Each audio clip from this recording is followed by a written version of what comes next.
The following stream contains mature content and subject matter. Viewer discretion is advised. Chicago. Ask someone to picture the city, and they will have trouble coming up with a concise description. When people think of New York City, they think of skyscrapers, subways, and muggers. When they think of Los Angeles, they think of sun, smog, and traffic. When they think of Detroit, they think of cars, factories, and decay. But for those of us that know, there's only one thing we think of when someone mentions Chicago: vampires. And tonight, we tell their story.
Good evening and welcome to McStabber Studios' Windy City After Dark.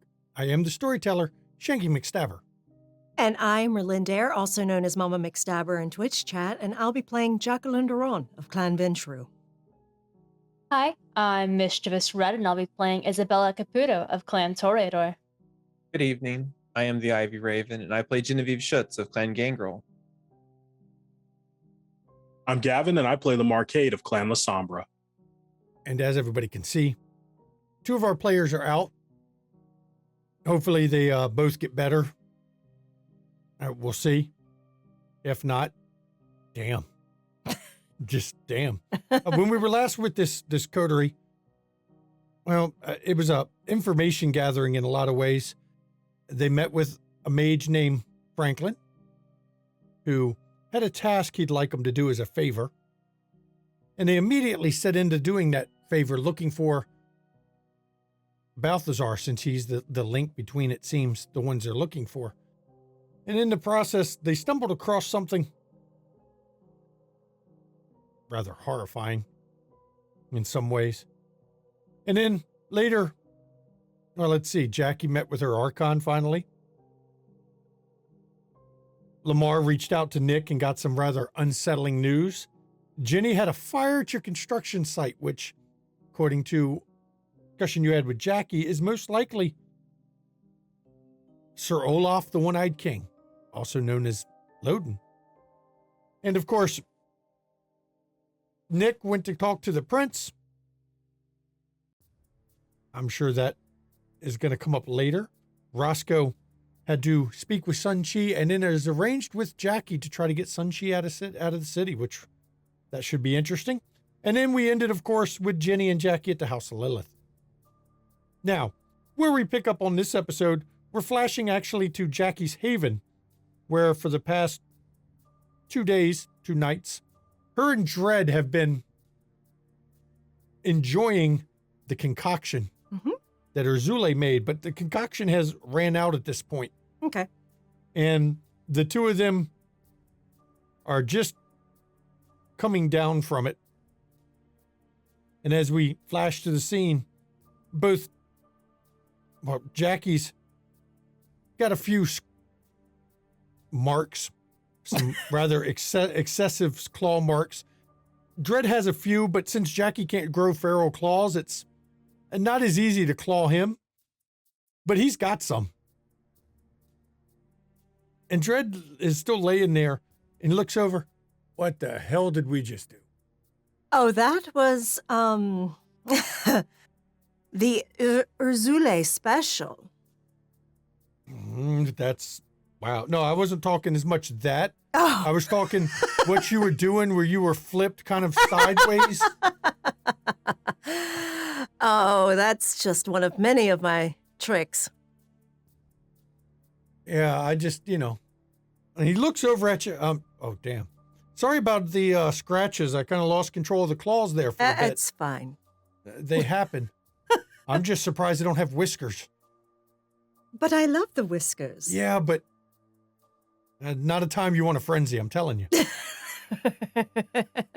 And he actually looks over. What day is it? It is Sunday. Oh, shit. Really? Yes. I lost that much track of time? Mm-hmm. Oh, God damn it. I'm going to hear about this one. Oh, well, fuck him. No. No, I don't. You're a strange woman there, Jackie. I mean, if you really want me to, I will, but I don't wish that on anybody. Thank you. Though it might make him loosen up a little. No, I mean, I don't figure it if would I work. punched him in the face, he'd consider that foreplay. Well, no, maybe, I don't know if punch him in the face, but if you get a cigarette and put it out on his arm for him, Oh, maybe that would be. That might. Yeah, he's... No, I haven't seen him really interested in that kind of stuff. He's Of course not. in a while now. I keep trying to tell him, he needs to find something of the finer things and go with that, but he don't listen. That's been his problem the whole time. He never listens. Oh. We haven't had much time to talk the last 2 days. Now that I can think, what's been going on?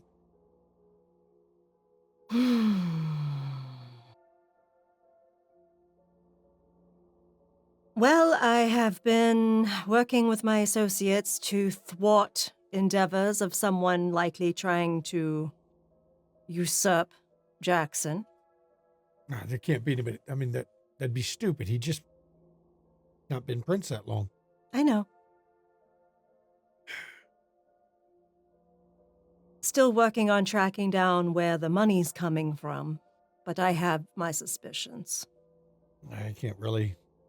finding out where money comes from, that's not my thing, No, I know you don't. I have people that do that. I also have been working with my associates on various, well, let's be realistic, cult matters. Don't tell me you're going to get all tied up in those cults. There is Asamite shepherds in the city hunting down Banu Hakim that did not stick with them during the schism. There is worshippers of the Nituku, which are Nosferatu who believe they need to kill all other Nosferatu. That's going to go over well with Wineka, won't it? Mm-hmm. Oh, he's already knowing. I'm helping Cedric and Wineka with this. And of course, Azule runs the House of Lilith. I'd heard about that. Yeah. Tyrus and I had questions about that particular club name. It's pretty on the nose. Yeah, and ultimately, see, how did Tyrus put it? Well, if Jackson wants to let her get away with it, fuck it, it's not in our area. Exactly. I don't really care. She doesn't seem to be doing anything truly horrible, honestly, at least not obvious. So that's why I ended up with this concoction, because I went to kind of suss it out a little bit. I just figured, the name House of Lilith might be, Mm-hmm. For the Second Inquisition, it might be too obvious, but then again, how much do they know, Not as much as some think. The Lillians have not exactly been, they're not exactly mainstream, so Exactly. unless they got some good shit out of ShrekNet, they probably don't know much about it. Yeah. So, that's kind of what's been going on. Cleaning up messes. Who do you think's going to take a hit at Jackson then? I mean, that seems like a poor choice of things to do. I believe it is someone who is going to toss some puppets out there first and let them fall to the slaughter, as it were. So, normal politic Exactly. fight by proxy. Got it. Okay. Exactly. I believe Peterson is involved. He's an idiot. Yep.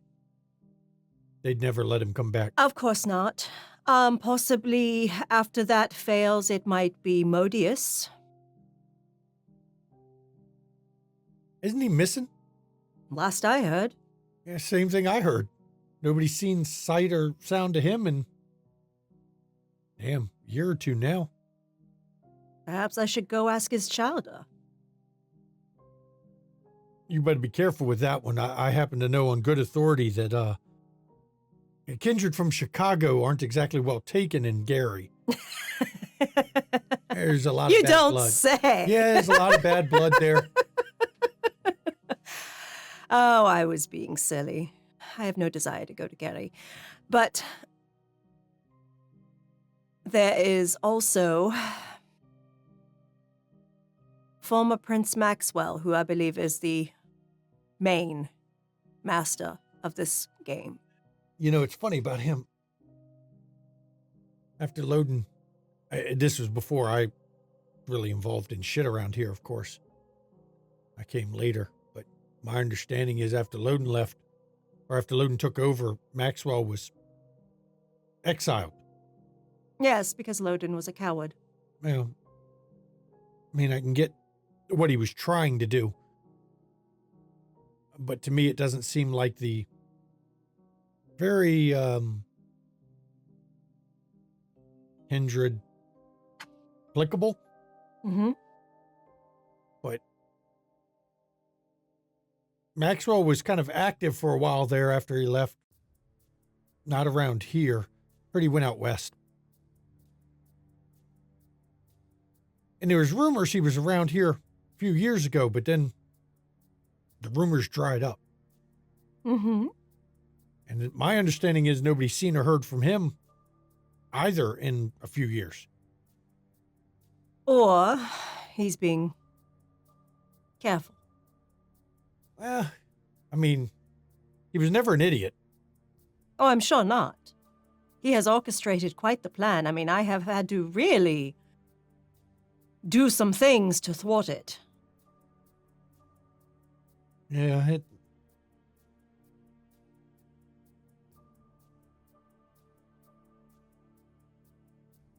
it was kind of a stroke of luck that Loden managed to pull off. Well, was it really luck, though? It was Loden. Cedric has told me that he was mentally gifted. Loden was canny little shit. I mean, sure, the Primogen Council ran the city, not him. But sometimes you can't stop that. I understand. Sometimes you get a wrong combination of Primogen, and you kind of get your hands tied on that one. Mm-hmm. So, but yeah, he played the game well. I know. It was kind of a shock to all of us that the Lupine had managed to get hold of him. You know, he slept in a vault. Like a literal fireproof vault.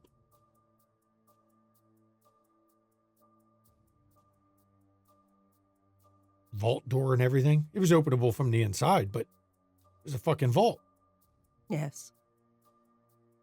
Makes sense. I just... He is prone to paranoia. Grown. That shithead.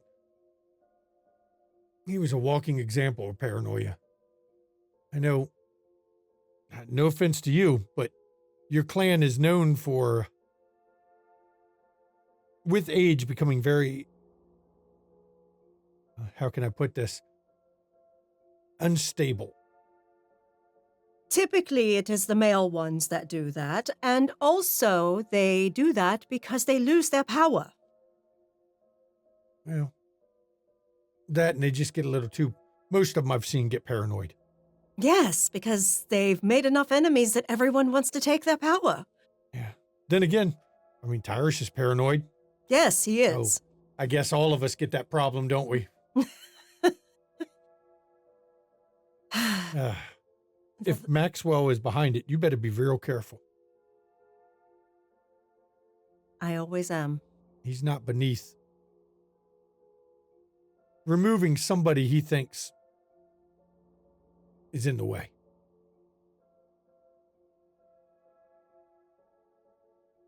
I am always careful. Good. I got to get out of here. I'm already going to hear enough of this shit from him. Tell him he's just jealous. Yeah, I probably will. Before I leave, have you got another pair of pants? Because those are in no condition for me to be riding around town in. I have something, I'm sure.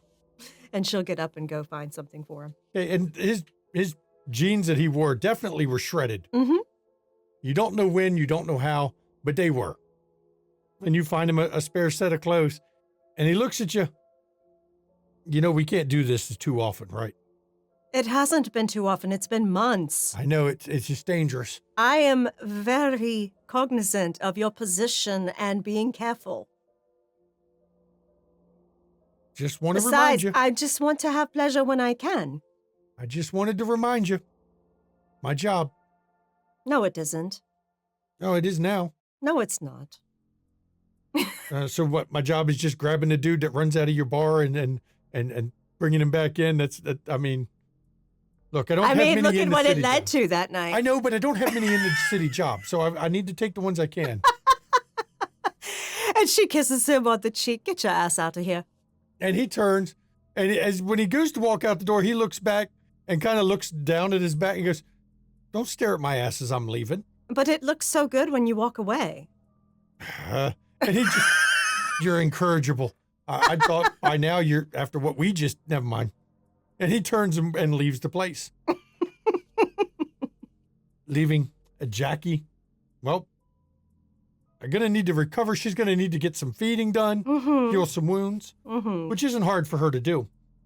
And now we're going to actually flash to the next night because the coterie has, Jackie has arranged a meeting in between feeding and healing her superficial damage. She's arranged a meeting with the Anarch Baron, and the coterie has gathered. Well, they're all in Jackie's car riding out to the pit. And I turn this over to the whole group of players. Now, I'm going to point out, you all didn't hear from Jackie. Jenny, you didn't hear from Jackie for 2 days after the club incident.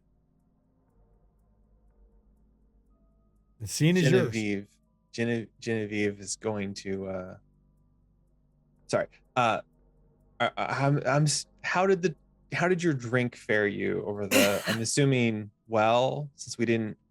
Yes, you? very well.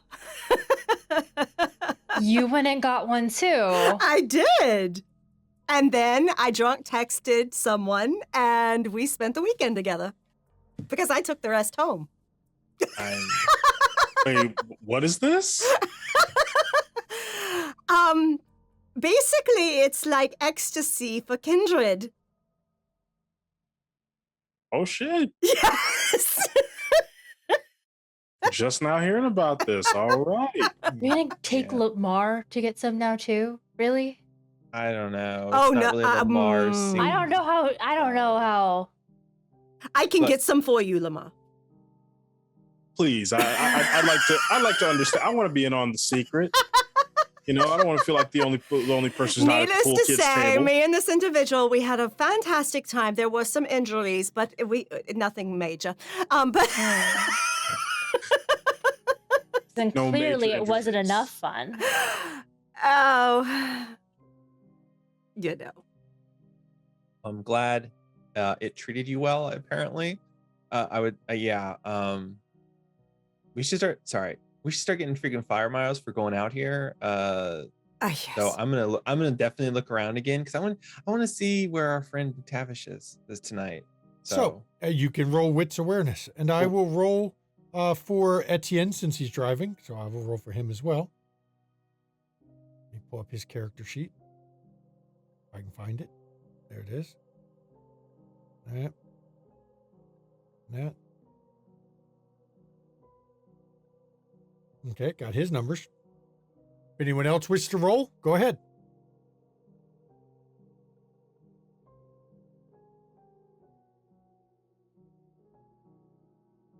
Now, it's good to have you roll now at the start so that I can keep it in mind the whole trip out there, because that way I can take it under advisement for the whole ride. What are we rolling? Wits awareness. Yep. Instincts? Sure. Also, I just want to point out, since we're in Jackie's car, Genevieve definitely has Eyes of the Beast on, so. I got 4. Okay, so Lamar had 3 on 5 dice. Jenny got 8 on 6 dice with a crit. Nice. Jackie got 4 on 5 dice. That's pretty good. Or 6 dice total. That was after willpower. And Isabella got 2 on 7 dice. Okay. I'll keep that in mind. You can continue your scene. Isabella seeing Jenny do Eyes of the Beast, she's gonna try and do it too. She hasn't done it yet. Okay. Let's see. If you've bought Eyes of the Beast. I have. So as you sit there and you focus and you try to pierce the darkness that's around you, at first nothing happens. But then you start to see it. The fog lifts and it begins to look not clear as daylight. It's not quite like that, but it is perfectly clear to see. And you all notice that Isabella's eyes go from her normal to slowly taking on a reddish tinge. New trick. Nice. Oh, have you two been? I Whoa. wanted some new skills. I appreciate the thought, but no, this was a mutual. Okay. Isabella was hoping It was a transaction. Yes. I got you. Not transactional in that way. It was transactional in that way. I got you. Okay. Not all of us have your libido, Jackie. We can't all be as wonderful as I am, I suppose, but Damn, this is handy. I like this. Yeah, it is. It's pretty nice being able to not have to carry a flashlight around. So just don't do it around the kind. They kind of freak out when they see red eyes staring at them. So And confirm. I mean, Lamar and I are struggling with other issues. You may be able to overcome that a little bit, but yeah, if you just give them the come hither face, and with the red eyes, they may be like, "I'll risk it." And Are we struggling though? Are we really struggling? Well, no, I don't know. Some of us are. Chicago still sucks. So, go ahead. I was just saying, it's Chicago still sucks. And it's interesting you bring that up because who wants to hear something? Who wants to hear a scary story? Sure. So there was this camp of homeless people, right? Led by this guy who, likes to know people's secrets. And one day he taught them how to kill people who can move really fast, like werewolves, but it's actually pronounced other vampires. He has an army of human hunters. Yep.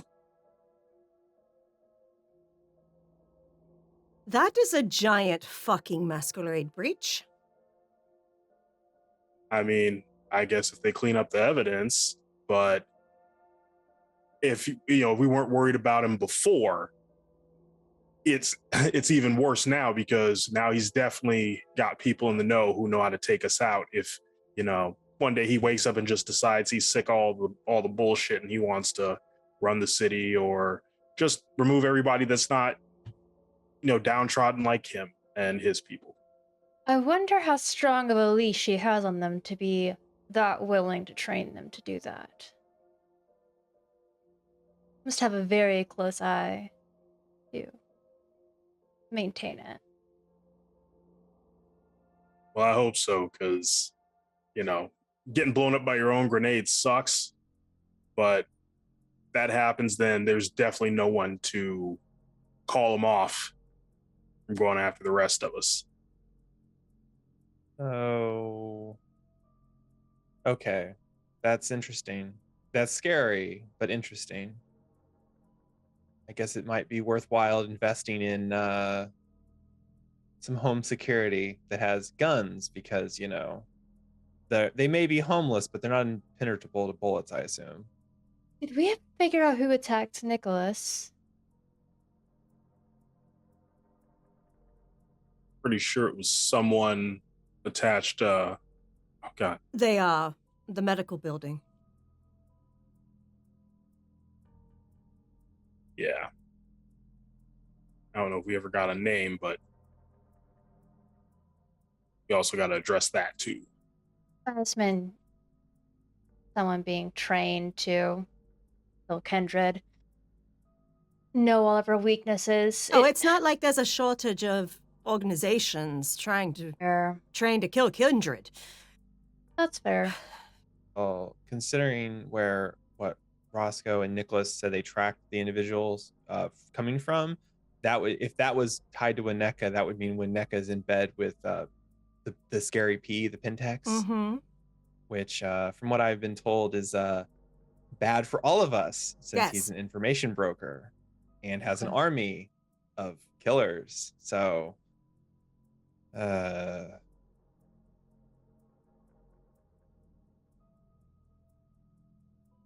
just once, I'd like us to know the army of killers, of disposable killers.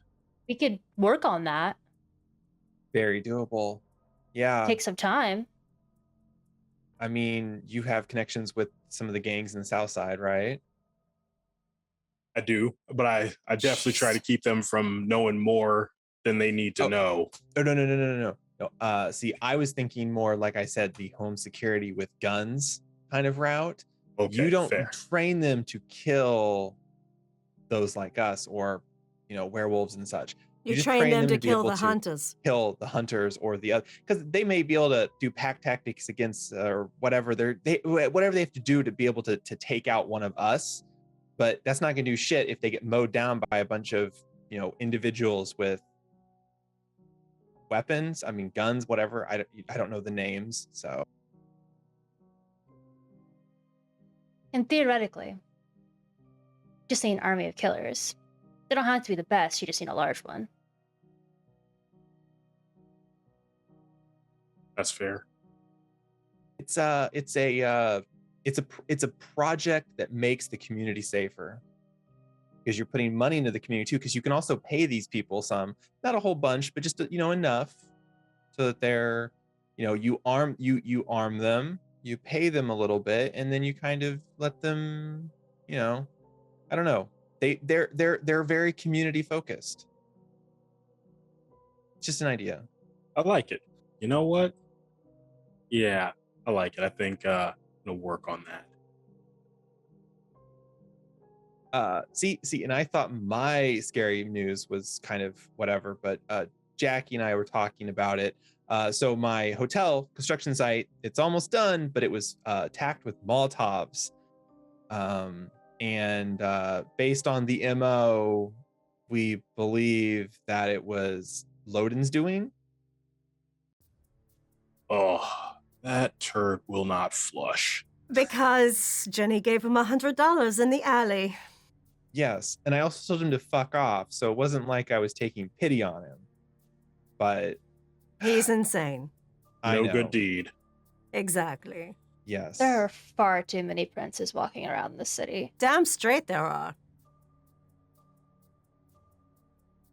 Perhaps it's time for a queen, Jackie. Not for this city. But Oh, I know. I will say, I'm a little bit concerned because Loden has been up to his antics now for about a year. And no one's done shit. And I reported this to Damien. At the very start, I reported this to Damien. So, I think it's about time I talk to the manager. I was actually wondering if I should do the same potentially. But about Decker, Yes, I mean, I do have. you're on the good go-ahead. terms with Alan.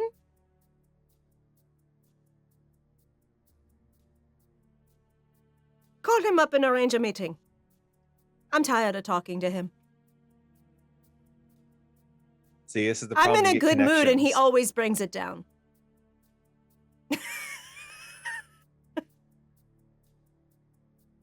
So we're gonna see the Anarchs first, Mhm. then go and see the Prince. Mhm. Damn, it's nice to have stroke. Oh, you have no idea, Lamar.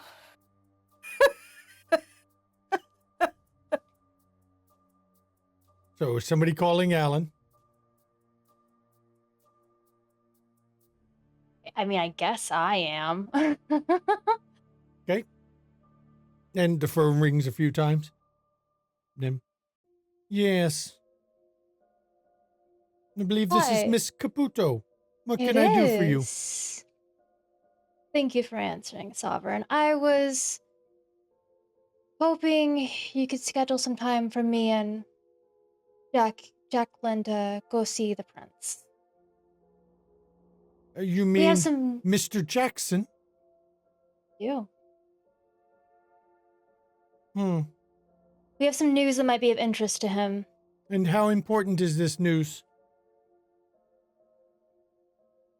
Frankly, potentially a matter of life and death. And I'm not exaggerating.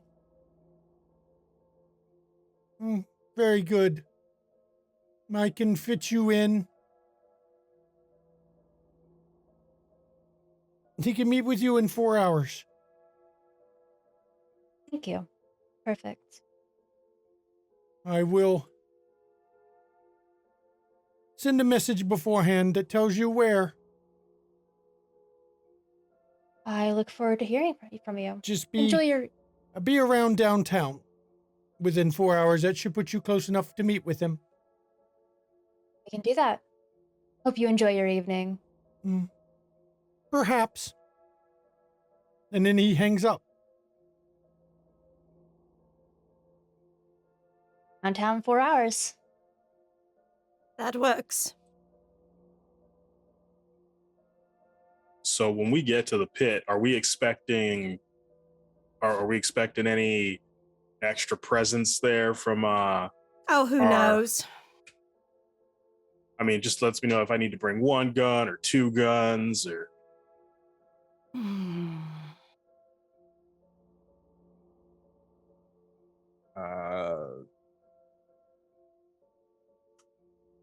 We already know they're paranoid because McTavish hangs out on the roofs with a sniper rifle. So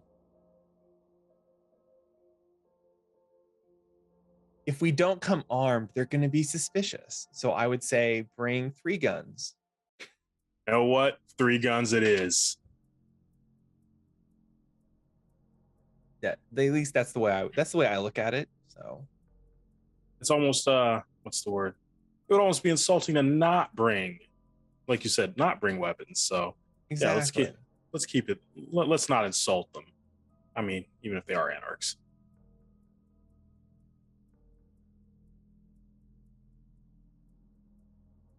Yes, well, I would recommend whatever you bring. I mean, hell, if you try to conceal it, somebody will suss it out anyway. So it's up to you if you feel like you need to bring guns or not. This is a meeting. It is not a fight. But weapons are part of my aesthetic. Like, If they ask you to leave them at the bar, don't give them any grief. fine. I'll have to ask them if I can leave my hands at the bar then. I mean, Oh, they know people don't have to rely on guns to fight. I'm just being sassy. Apologies. I'm trying to be upbeat, you know? We are going in there to meet with the Baron. Anita is Bruja. She can be a little feisty, but she is not hard to work with. She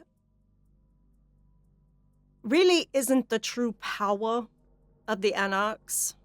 Oh no, that is Maldavis. But Anita is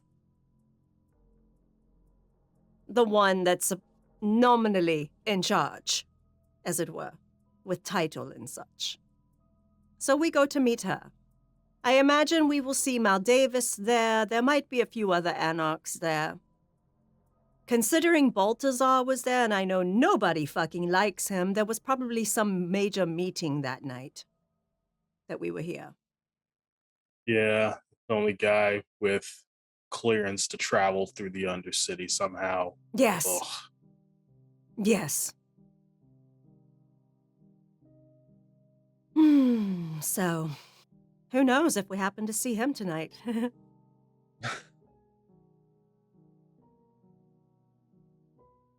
I don't know. If we see him, I guess we should cover that. If we see him and he leaves, Oh, we jump should his any of ass. us try to pursue? Okay. We jump his ass. I mean, All right. I figured, but I just wanted to make sure because, like, you know, yeah. So I was gonna say I don't necessarily need to sit in with the Baron. If I need to sit, I can sit out in the bar area and watch for him. Wait, sorry, it's a player question. My character doesn't have a clue what Balthazar looks like, does she? Mm-mm. Nope. The only one who's seen Balthazar was Nicholas, Lamar, and Roscoe.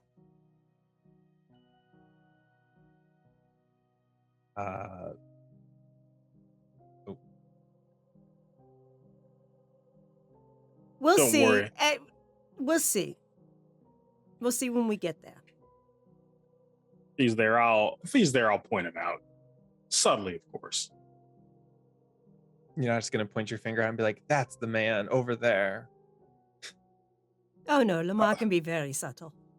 Yeah, don't worry. You'll know.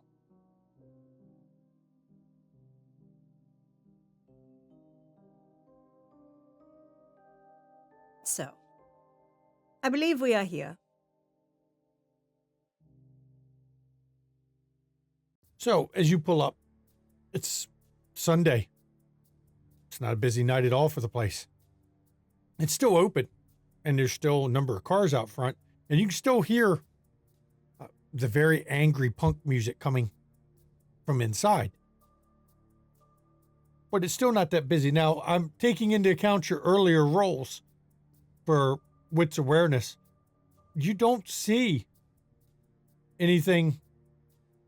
You check the building you know of, or the radio tower you know of. You look around and you look above the building, of course, that you're going in. You don't seem to see anything that suggests, though you do realize that there are quite a number of places someone could be easily hiding and watching. Number of dark windows, number of buildings that overlook the area. It wouldn't be hard to have quite a number of little watching points, lookout points around this building. But you don't see anything that suggests anyone's in there. And once you pull up and Etienne parks the car, ma'am, same as always? Of course.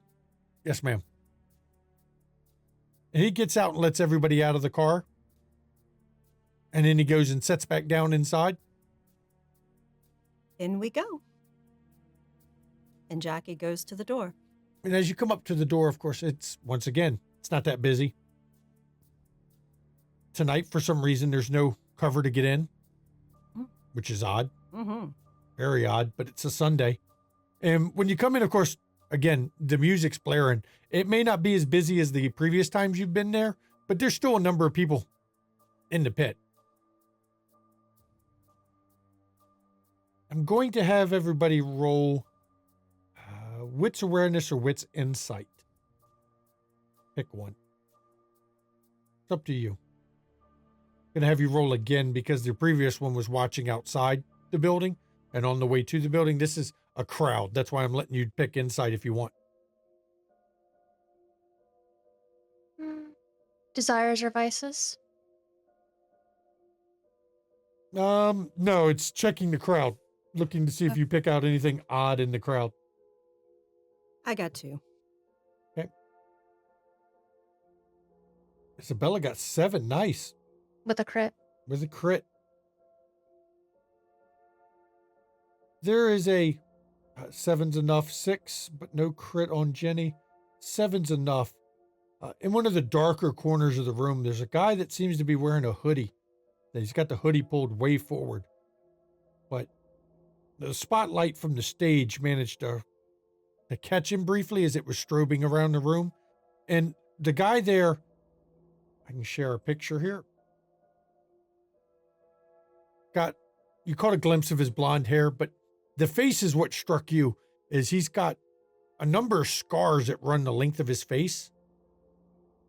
Almost look like claw mark scars down the length of his face. Well, someone doesn't want to be seen. Any of you know blonde hair, scratch marks on the face? Yes.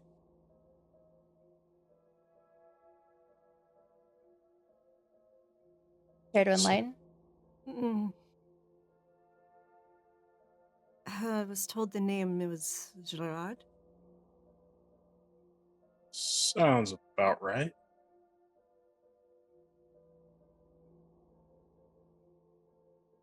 Now, the odd thing, you don't see Mal Davis here at the moment. Normally she's out. She runs into you pretty quickly, but not at the moment. I walk up to the bar and say, we have a meeting with Anita. Oh, yeah, she's in the back. You have to give her a few minutes. No problem. She's meeting with somebody. Have a seat. Sure. Feel free to go join them in the pit. Jackie goes and finds a seat.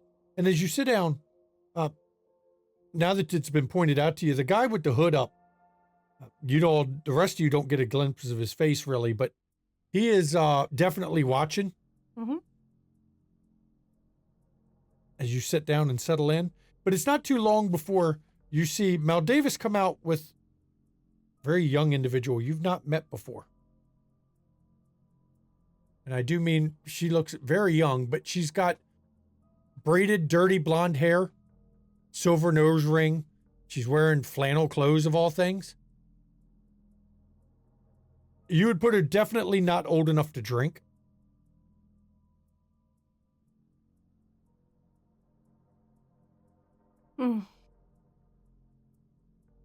But she's out with Mal Davis, and the two of them are talking a bit by the door before she wanders off. And then Mal Davis seems to notice that you all are here, and she makes her beeline over to everybody. And for the sake of all the players, because not everybody has really had a Mal Davis time, I'm going to reshare the picture so that everybody can see Mal Davis again. Lamar is going to try to track where the other person went, like what direction she went. The one that looked awful young? Yes. She actually walked right towards the door and left the building. You good to see you again, Jackie. Of course, Mal Davis. Let me introduce you. Genevieve, Isabella, Lamar. I've heard of Lamar. Destiny told me all about you, Lamar. Yeah. I'm sure you'll be heard from them. Oh, I haven't heard from Destiny, no, but I'm sure you'll be glad to hear that Genghis will be returning to town soon. Oh, really? Oh, just what I always never wanted. Oh, he's not okay. He is that bad, but yeah, he'll be back in town soon. He won't tell me what of what happened. I'm already planning to razz him about it. Had a falling out with his rose there. Found out the thorns might prick a bit much. Huh. Well, I hope your night's going well at least. Well, I mean, meetings, and more meetings. But at least it's a quiet night. It's not as busy here, so I don't have to worry about all that. This place gets a little wild some nights, and I have to break up the fights. And she's a small woman. You're not quite sure how she's going to break up the fights. But there's also the way she carries herself. Maybe she would. I know, Lamar, you've spent a lot of time around gangs in the streets. This is a woman who can handle herself. Yeah, Lamar's gathering that. It's like you almost feel sorry for the people that she has to break up the fights with, because they usually probably end up the worse for it. Who's going to speak? I know you, Jackie, requested. Isabella, would you like to join me as well? Sure, if you'd like me there. Okay, excellent. Then it'll be Isabella and myself. Good, I'll keep your friends company. Excellent. And as Isabel and Jackie gets up, Mal Davis plops herself right down at the table with you. And we'll come back to Isabel or Mal Davis and Lamar and Jenny here in a minute while Jackie knows the way. Mm-hmm. She heads into the back of the bar, and as she goes into the back of the bar, she comes up to a door. It just says manager. And she raps on it. Come on in. Opens the door and goes in. And as you come in, once again, as you've always seen Anita, she's got almost shoulder-length black hair, but it's only on one side of her head. She's shaved the other side with a very punk style not comb over, but blow over on it. And she's got a ring in her ear, rings in her nose. Please come in, have a seat. I didn't expect two of you, but please have a seat. Go ahead, Isabella, and Jackie will shut the door behind them and sit down beside Isabella. Who's your friend? Bella and Anita, this is my friend Isabella Caputo. I think I've heard that name. Lysia not too long ago. Good things, I hope, Baron Anita. Well, that depends on who you talk to. I'd agree with that, unfortunately. I don't think Brett had kind things to say about you. I have been nothing but kind to Brett. Honestly, who cares what Brett says? Oh, yeah, I know. He tends to think any woman that doesn't fall for his charms is lesbian. I know. That is so limiting. Trust me, I know. I mean, he seems to be a walking STD. Well, that, I'll be honest, the way he acts sometimes, I'm sure that a lot of women contemplate being lesbians if the alternative is him. I guess I did ban him from my establishment. Yeah, I'm pretty sure. You did, I believe. I think you told me that. Yeah. That would do it. Yeah, he's quite vocal about it. Of course he is. His poor ego's been bruised. No, that's all that he seems to have is an ego. Mm-hmm. And a lot of hot air. But I know you did not come here to talk about good old Brett. No, instead I came to talk about good old Luke. Yeah, I've heard he's missing. Oh, no. Well, I mean,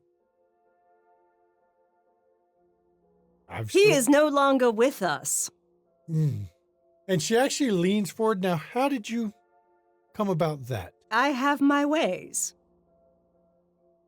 And you're sure of this? Absolutely. Well, and considering we had a deal and you didn't do this... Well, I told you I couldn't do it right at the moment. I understand. I have an alternative for you to repay me.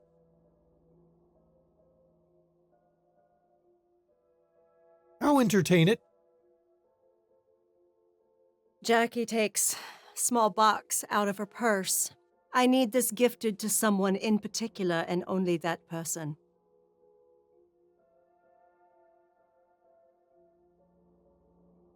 She looks. You can open it. Well, before, no,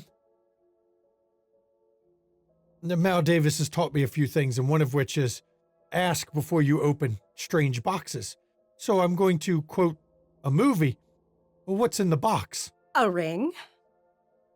Are you getting married? No. Oh. No. Never have, never will.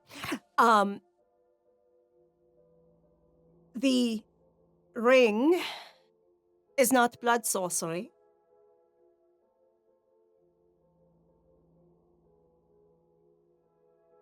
And I need it gifted to someone in particular. And who would you have me give a gift to? Keisha Phelps. And she leans back. Keisha. Before I agree to this, there's a few things I'd like to understand. Why are you giving a gift to what is for, well, it is what it is, for an Anarch ambassador? Well, she does such diligent work in all the area domains, doesn't she?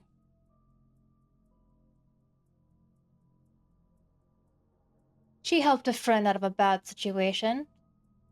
You roll something here.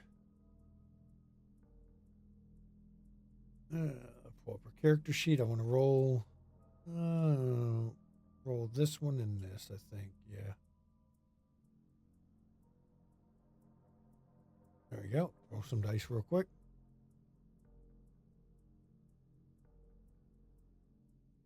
But honestly, Anita, you owe me.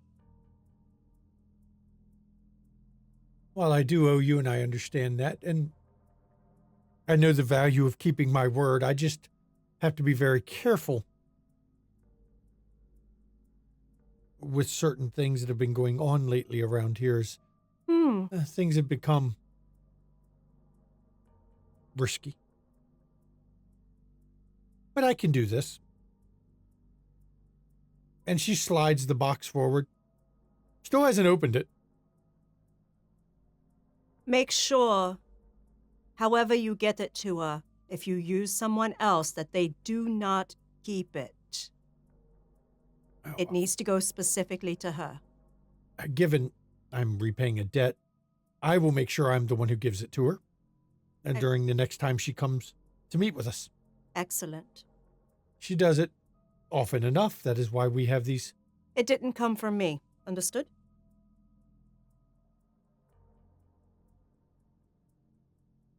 You ask a lot. I do.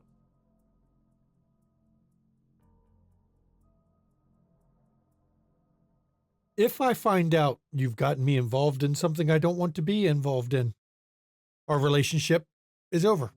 Understood. You will no longer be welcome Understood. in the pit. Okay? I'll do this to pay my debts. I also wish to let you know of something going on in your area here. And what would that be? There are Nosferatu in the area that are hunting other Nosferatu. They are cultists that think they must destroy Nosferatu. They have an abandoned building in the alley 2.5 blocks away that was filled with bodies. That's why the police were there the other night. No, the bodies are a problem. I'd heard about that part. I'll be fair with you. I don't really have any Nosferatu in my barony. They are taking advantage of that. Well, yeah, but it also means they're not going to be hunting any of my people. And I'm sorry, the humans are not your people? they are in some ways, some of them. Going to be very... Since it's us girls, I'll be very blunt about it. If they're hunting Nosferatu, most of the Nosferatu in this area, die-hard supporters of the tower. Why would I care if they're bumping off them? I don't Now, ask you to care if they're bumping off Nosferatu. I ask for you to care that they are bumping off humans to steal their faces, to make masks. I will, now that I know the cause of the Masquerade issue, I will make sure I take steps to keep them out of my area. That's all I ask. But besides that, well, maybe they'll do me a favor and get rid of Wineka, or Cedric, or any of the other pain in the ass nos in the city. Mm. Sure, you understand my position on that. Of course. I have no personal beef with them, but their support of the tower makes my job more difficult, doesn't it? Of course it does. Jackie, you can roll insight. Isabella, you can roll its insight as well, but it's going to be very difficult for you because you haven't met with Anita before. Does But either ambitions or desires Yes. apply? I will let you use that specialty, but the difficulty for you, Isabella, is going to be quite high because you haven't talked with Anita. 6. Was it desires or ambitions that counted for Either Jackie? one. Okay. Okay. It's 6. And, I don't know.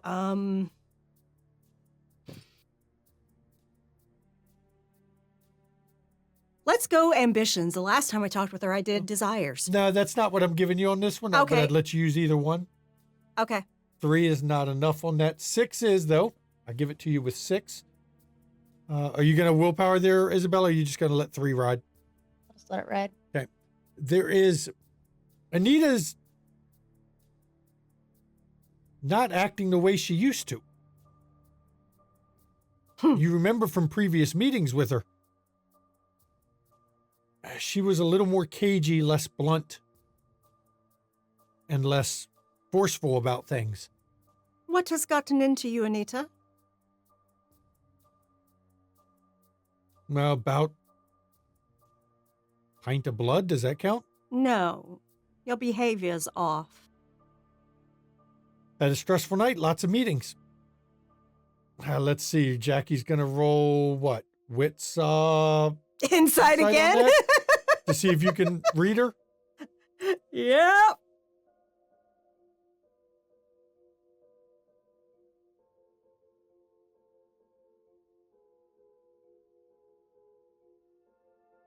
Oh, you're using more willpower. You are now once again, not getting back all your Oh, well. willpower. She's definitely not being truthful with that one. Do I need to ask Isabella to leave so we can have an honest conversation? Nope.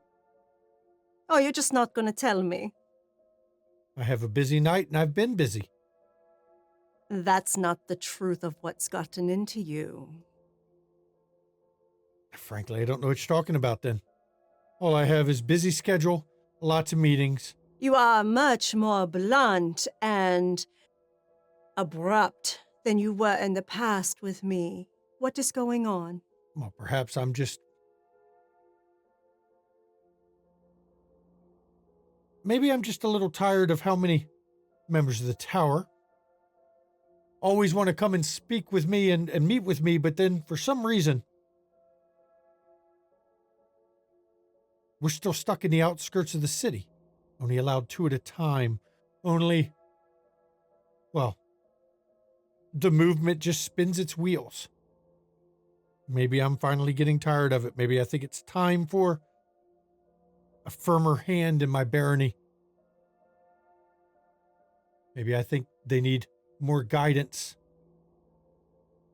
Really, you're going to bring Maxwell in? Oh, God, no, not him.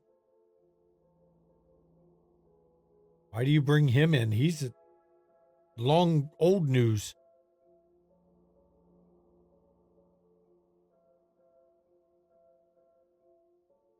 Then who?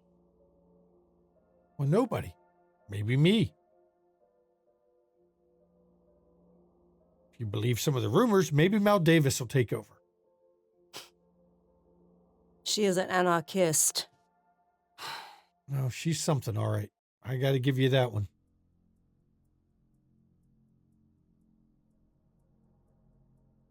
I think, since it's us ladies, we'll talk about it this way. The time for games is over. Are you talking war? I'm talking shakeup. Things are not what they were a year ago. Things are different now. How so? Different? How so? New pieces on the board. Now that's an odd one to come from her because she's never made chess references. I didn't take you as a chess player, Anita. I'm not. I'm more of a checkers kind of girl myself, to be honest. Yes, in checkers, there's really not new pieces on the board. Well, things have changed. And if you're wanting to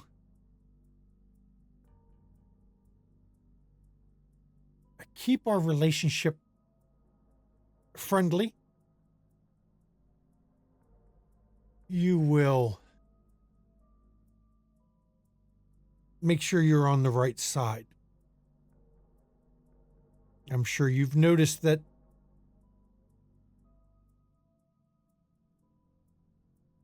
certain individuals in the city no longer have a monopoly on their games. I understand. I understand. I've already made my moves. I'm set. Thank you, though. Well, we did have a good meeting, though. I will make sure I give her this gift. Thank you. I appreciate it, Anita, and that will make us flush. Come, Isabella. Okay. And you head out there. Now, I'm going to flash to Jenny and Lamar out with Mal Davis.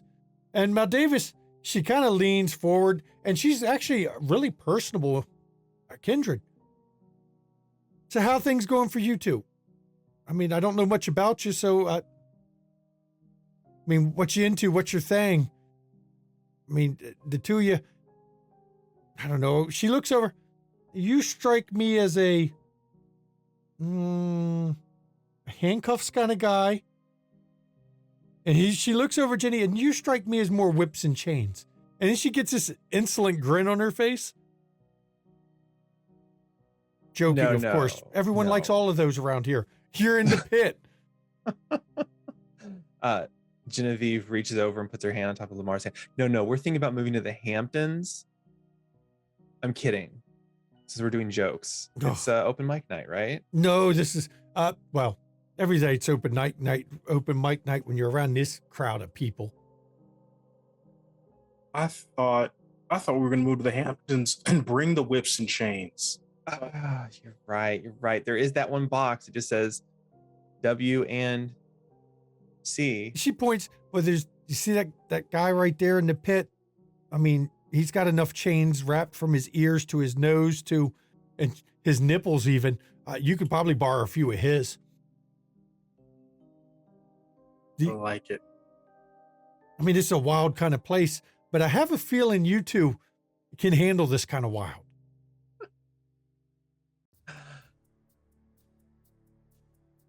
I guess I might as well tell you. I'm Mal Davis. I'm that bitch that is not allowed back in Chicago. In case you don't know, I am officially ejected from the city on pain of death. Wow. Now there's a story behind that. Well, of course. I mean, did you earn it? It depends on what you say by earn it.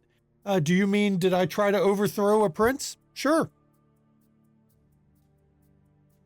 I mean, usually they don't let the ones who try to overthrow princes, they don't banish them. They ash them. So, hey, you're already doing better than a lot of people. Did I try to overthrow a prince with the backing of some primogen?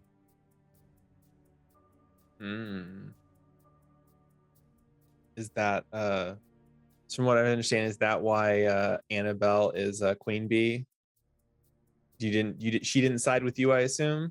Well, actually, I'm going to put it, I'm not going to reveal all of them involved, but let's just say that's part of why Abraham isn't exactly liked. Nikolai backed me. Oh, is that why the Tremere aren't allowed to come to Elysium. Sorry, I almost called it something else. So is that why they're not allowed to show up? Because I don't know why Nikolai... they're not allowed, but I do know that shortly after those particular events, Nikolai was sent out east. Did they clean? Did anyone else that backed you? Did they clean house, or do you still have to? Do you know if they're still sitting on the council as I said, now?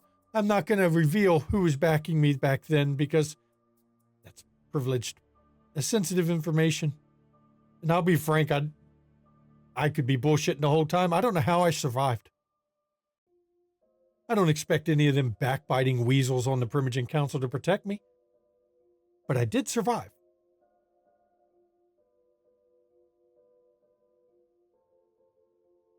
Well, it's a new night in Chicago, as it were. It seems like more people get off with some leniency that they sometimes do not deserve. I'm not saying you don't deserve that. You seem like an amicable enough individual, so I'm sure it was all a misunderstanding. But we've met some real shitbags, as it were, who it's surprising that they continue to wake as the moon rises. So that's truer nerd words were never spoken with that one.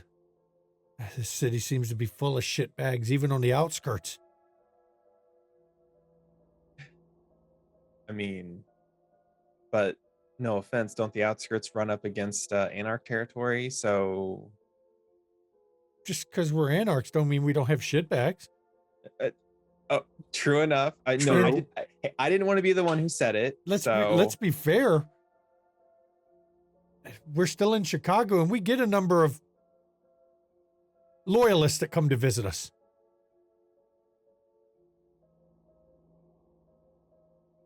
Well, the other night, that fat whale was here. Really? Ballard? You guys had enough food on hand to keep him here for more than a minute? Well, thankfully, he wasn't here to eat. Oh. I don't know what he was doing. You color me surprised. Like, Ballard not being somewhere to eat is... I've never heard that be the case. He only has two things. He's either eating or he's making money. Now, if he wasn't eating, had to be something money-wise around here. Fair. I don't know what it was about. I don't get involved in all the meetings. Come on now. I'm just one of the soldiers for the Baron.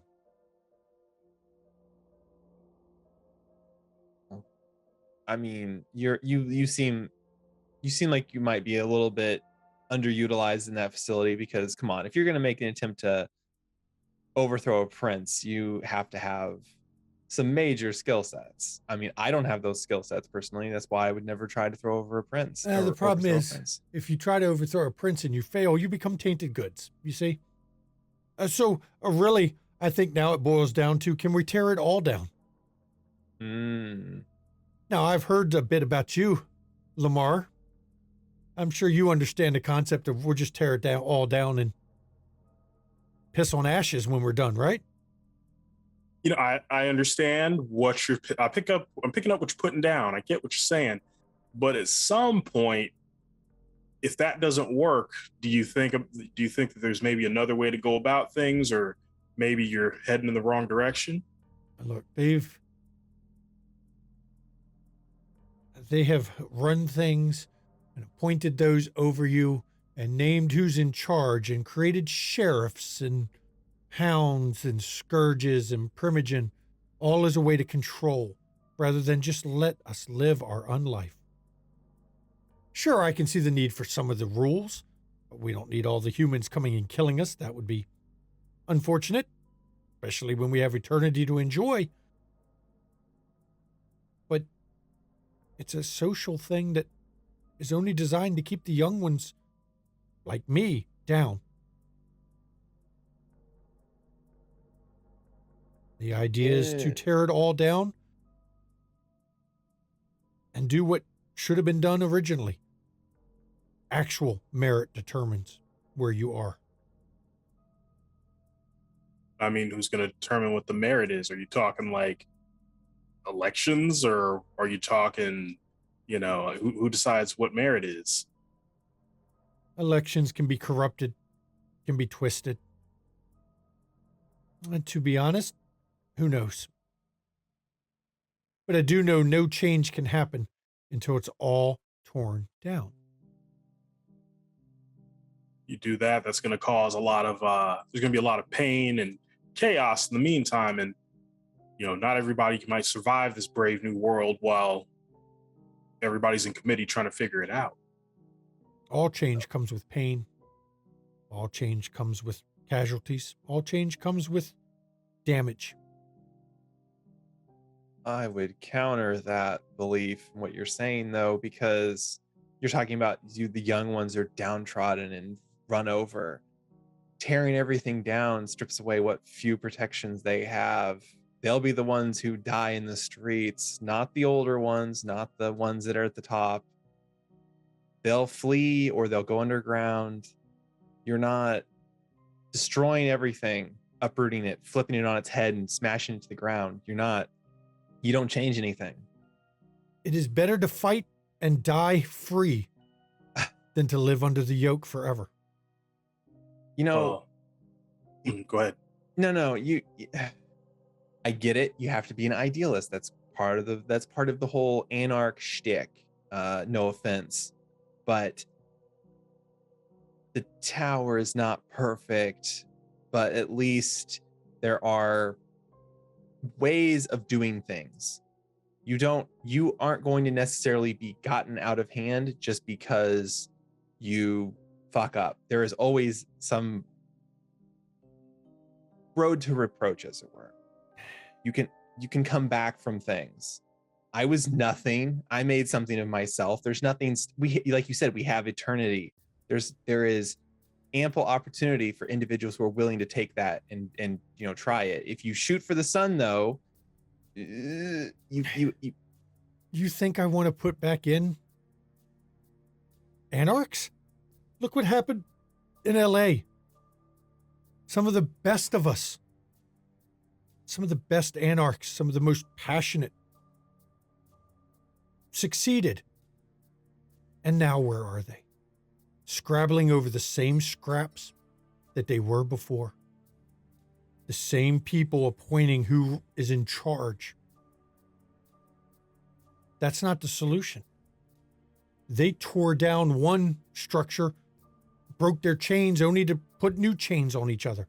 No, that's not what I want. It's time for the chains themselves to be broken, not replaced. And I know Anita and I don't see eye to eye on this point, but I'll win her over.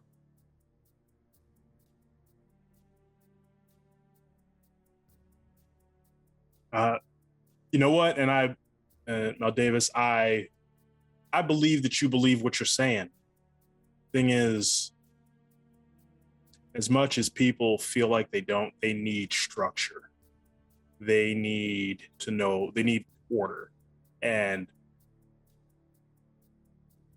the order that the tower provides, while not perfect, it keeps a lot more, it keeps people, I won't say honest, but at least people are playing with most of their cards face up on the table. Of all the people I would think who would have said that, it would not have been a Lasombra. And a decade ago, I wouldn't have said that. And then I lived through watching the Sabbat become the exact thing we were fighting against. Just Suddenly, like the Anarchs have, haven't they? I didn't want to say it, but, They have. I've told Anita that. Like I said, we can have a difference of opinion, but still work together. Now, if I went in the city and I had that difference of opinion with Prince Jackson, would we still be able to work together? the tower doesn't brook arguments. I'll give you that. Depends on who you're arguing with inside the tower, though. going straight to the prince and saying you should destroy it all is different from going and talking to someone else like me, for example. I'm not going to necessarily agree with you, but I'm also not going to murder you outright for your opinion. Don't you see the difference? I can go to any anarch and tell my opinion. They will listen. Some will agree, some won't. But they won't destroy me over it. And you're not hearing what I'm saying either. Because you say, oh, some of them will listen, some of them won't, some of them will destroy you, some of them won't. It's the exact same thing of what I was already just saying.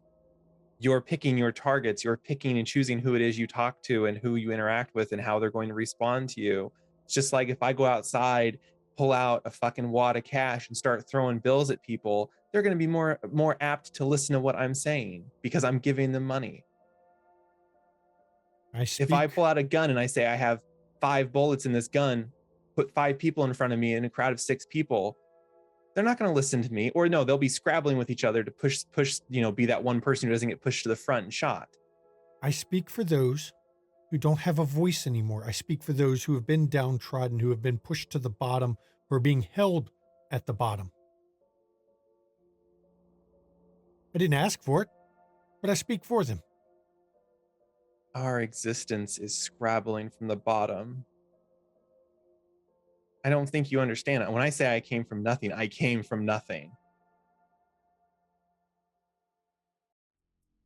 I made something of myself and using and I didn't have fancy fucking gifts to rely upon. I was at a disadvantage because I find that the humans don't like to spend a lot of time around me oftentimes. I make them uneasy. It's difficult to build an empire when people don't want to be near you. And yet you are just as collared as the rest of them. Oh, but as long as I'm collared, sure. But as soon as the chew toy comes into my fucking yard, I get to chew on it. A well-treated pet is still a pet. We're all pets to somebody. You may not realize it, but you're a pet to somebody too. You're probably Anita's pet, since you consider yourself just a soldier. No, well, we work together. She is still barren. I still acknowledge that for now. But everybody my hope is one day there won't be barons or princes. Oh, well, does Anita know her head is on the chopping block too? Oh, she knows. I've told her my beliefs. She knows my opinions. But she also knows the priorities. The priorities is first the tower. And like many, they always think that they can maintain their power. What was it I heard somebody said? Oh, I support the leopards eating face party. Wait, they're going to eat my face? It's too late now, isn't it? Yeah. The problem is that you guys think you're going to topple the tower, and even if you succeed, the people who helped you do it are going to clamor to fill in that void and recreate it like that. That's what Nines, Salvador, Jeremy, and the rest of them did. Jackie and Isabella walk out at this time. I don't plan to do the same. Well, it has been nice speaking with you.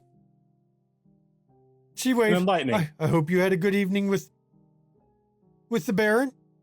Of course. Enlightening. There's an enlightening conversation out here as well.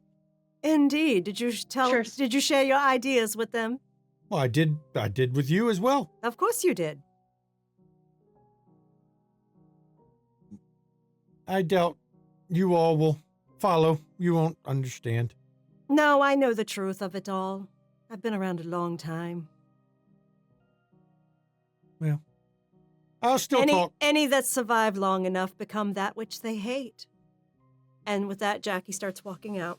And she turns and heads deeper into the bar. And I think right here, we're going to go to break before we give everybody a chance to talk in the car because, well... I wanted to do something before we got to the car. Of course. What would you like to do?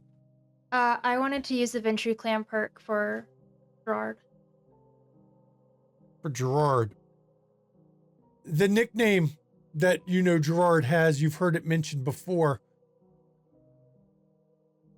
A lot of people call him Frenchie for some reason. He disappeared for a while. He's a neonate, apparently. Relatively new to the city. Only in the past 3 or 4 years did he surface. And supposedly, he's a Kaitif. And that is the rumors. Him and Anita spend quite a bit of time together. That is the other rumor you've heard. All right. And right here, we will go to break, everybody. See you in 10 minutes. Please enjoy the break.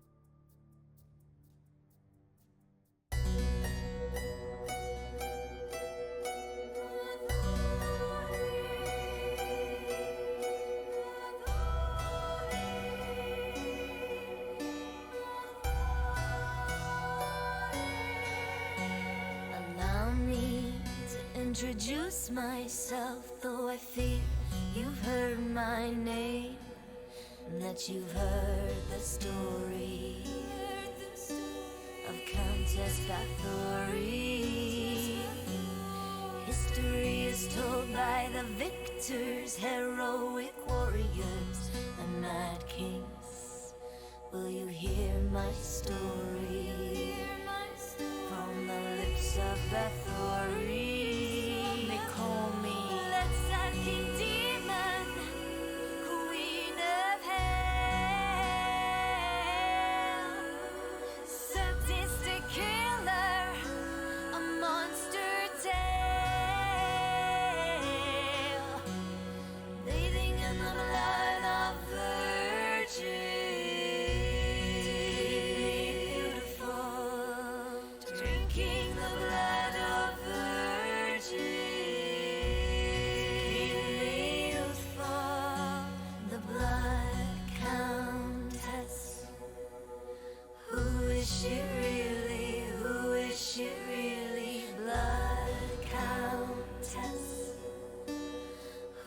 She really is your black Bathory.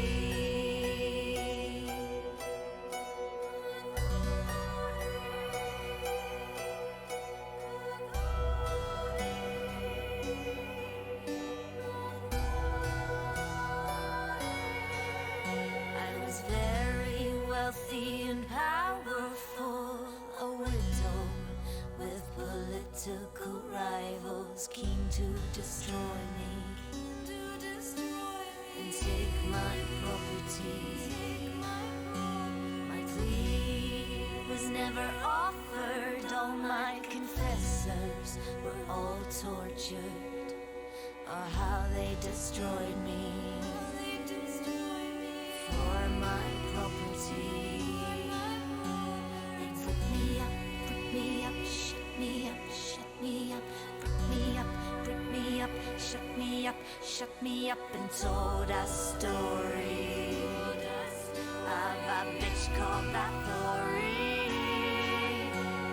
Let's not King Demon, Queen of Hell, sadistic killer, a monster tale, bathing in the blood of virgins. Beautiful,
Splinters of my soul cut through your skin and burrow within, and burrow within.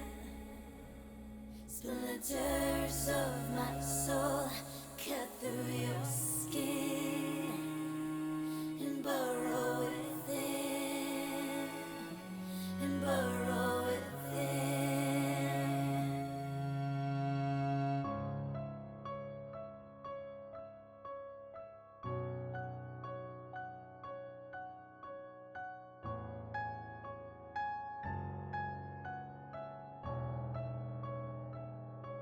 I've always been the hunter, nothing on my tail. But there was something in you I knew could make that change. To capture a predator, you can't remain the prey. You have to become an equal in every way. So look in the mirror and tell me, who do you see? Is it still you? Or is it me? Become the beast. We don't have to hide. Do I terrify you? Or do you feel alive? Do you feel the hunger? Does it howl inside? Does it terrify you? Or do you feel alive? Splinters of my soul cut through your skin and burrow within, and burrow within. Splinters of my soul cut through your skin and burrow within, and burrow within. So embrace the darkness, and I will help you see that you can be limitless and fearless if you follow me. We are the lions in the world of lies. We are the predators, the hunters, the hunters, the hunters. Become the beast. We don't have to hide. Do I terrify you? Or do you feel alive? Do you feel the hunger? Does it howl inside? Does it terrify you? Or do you feel alive?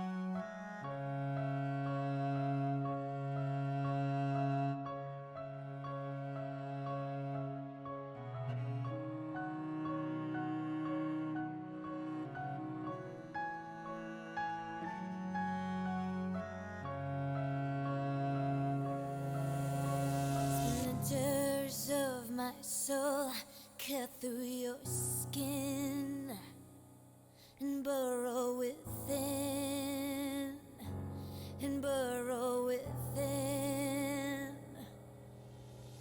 Splinters of my soul cut through your skin and burrow within, and burrow within.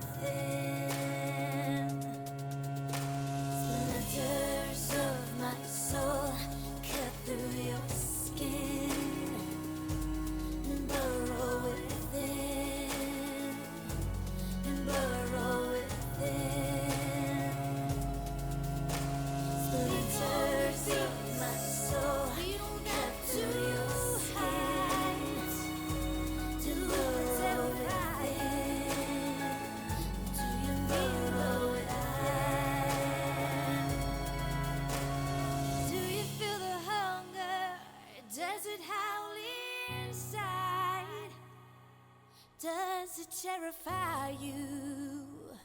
Or do you feel alive?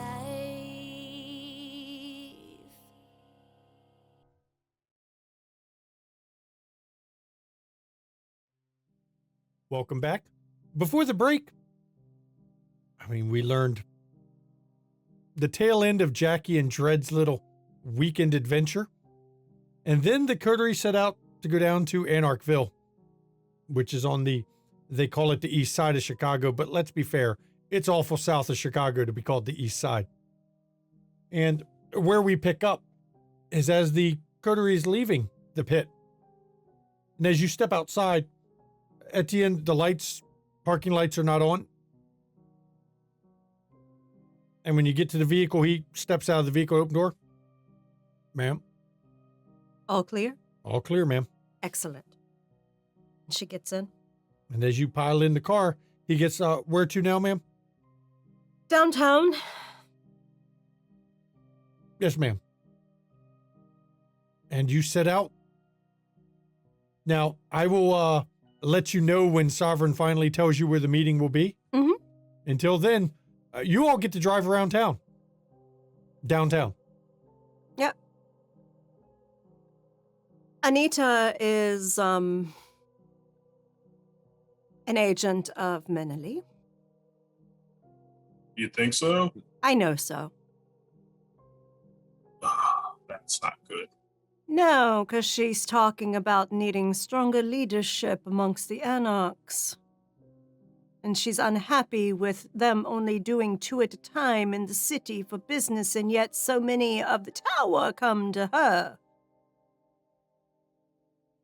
Oh, like Ballard?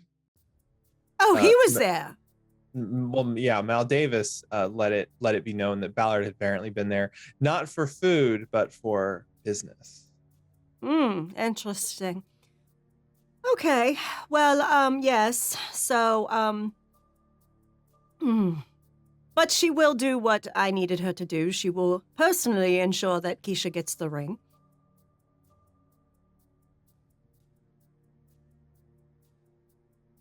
Okay, well, that's good at least. Yes, and honestly, once that's done, I'm done with her, because she is of a mindset now it's going to lead to war.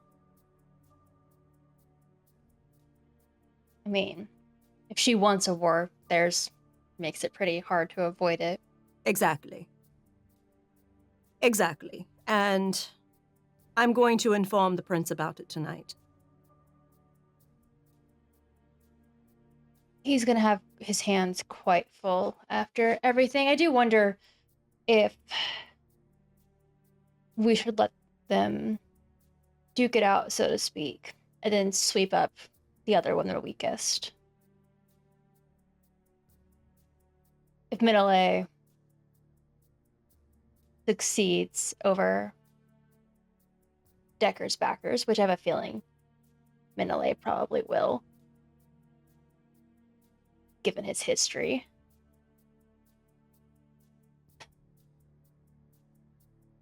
I don't know.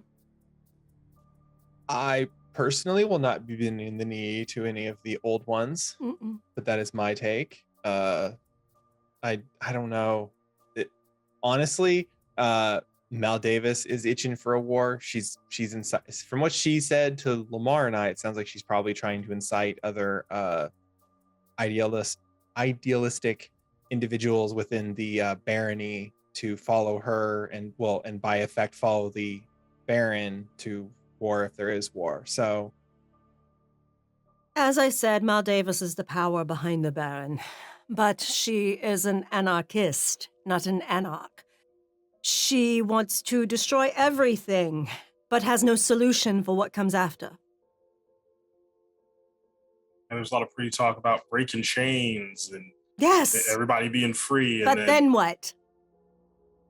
Or as I like to say, yes, and? They don't think that far. It is very short-term thought process. Let's just tear it all down. Well, great. What do you do with the rebel? I don't think they want anything with the rubble. No, they think that they can just be on their own and do what they please. But the simple truth is, as I told her when I was walking out, The longer you survive, the more apt you are to turn into that which they hate. Because it is ultimately all about survival. And how do you survive as a predator, become the apex fucking predator?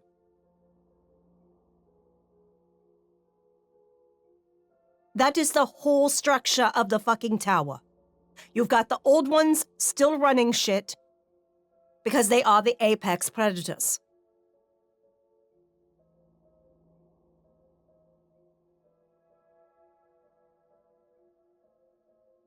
I get their frustration, but I see them like fucking teenagers rebelling against their goddamn parents that they're going to grow up to become if they survive long enough. I get it. I was once young and dismissed a lot. I know. Even amongst the Clan of Kings, hell, I was a woman in the Clan of Kings. I really got dismissed. Well, they'll get their spanking eventually, and they'll shape up or ship out.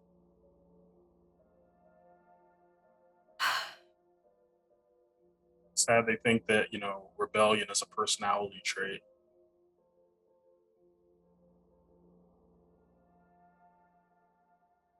And it's not like you can't rebel in little ways, even under the tower. I do it all the fucking time.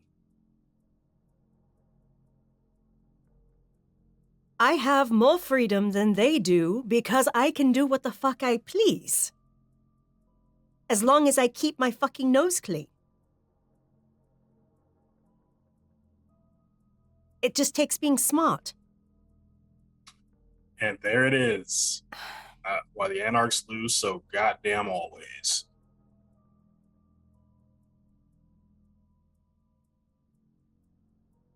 But anyway, I see what you're saying, Isabella, but honestly, in the case of this situation, the prince needs to be aware that there's a shift in the Anarchs. Oh, I'm not saying not tell him. Yes. I'm just saying more for actions after. How we want to approach it since there's so many players now. If they step to us, we destroy them.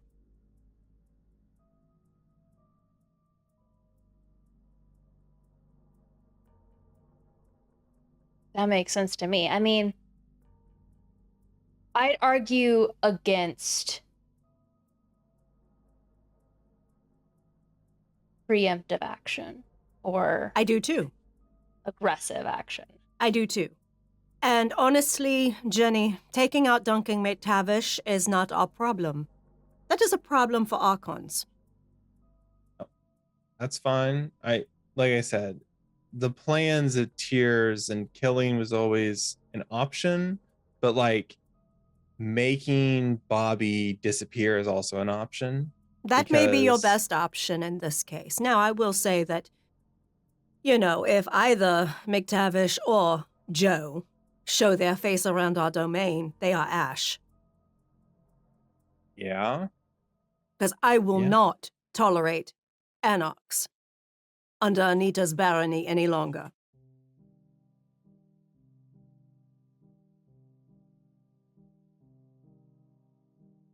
Isabella, you said they needed a queen. They're gonna get one.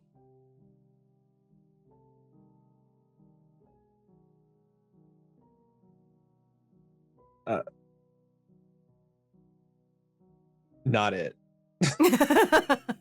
Oh no, I'll take that crown and I'll wear it, even if it is heavy as fuck. But, yes, I want to tell Kevin about the Anarchs and also about Loden. He was spotted in their domain. He has been active for over a year, minimum. We know he's hiding in the Undercity. No one's doing anything.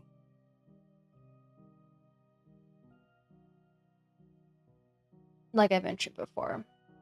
Obviously, I want to talk about Decker too, making threats in Alicia, no less. Indeed. Your phone makes a noise as you get a text, Isabella. The text says, Garfield Park's Conservatory, 30 minutes. We have our location. That is on the west side of Chicago. And a number of you go to the various Elysias. This actually was an Elysia originally set up. Prince Loden declared it an Elysia. It's never been revoked. But it was actually set up and funded by Rosa Hernandez.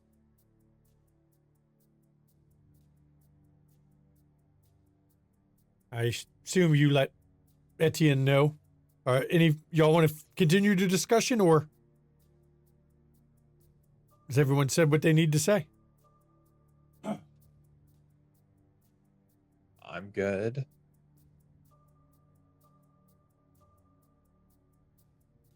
Hey, Jackie. Before we part tonight, something I want to talk to you about. Very important. Of course. And that uncomfortable silence settles over the car as everyone seems to have said what they want to say Oh no, Jackie's plotting. as you head over to the west side. And Etienne drives over to 300 North Central Park Avenue. When you get there, none of you have really been to the conservatory because though it is an Elysium, they don't normally hold events here. There's no reason to come out here. It is obviously a nice place, though. It takes up an entire block, and around it, there's a whole bunch of parks. The building itself is a giant glass conservatory.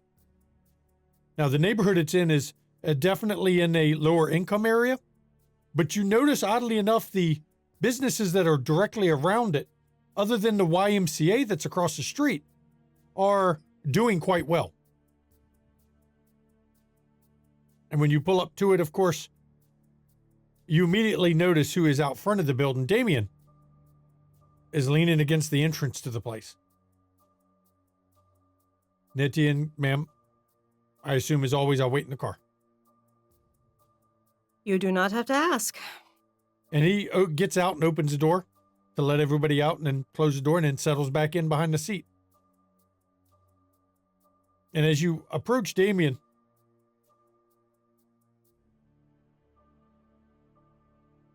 out here,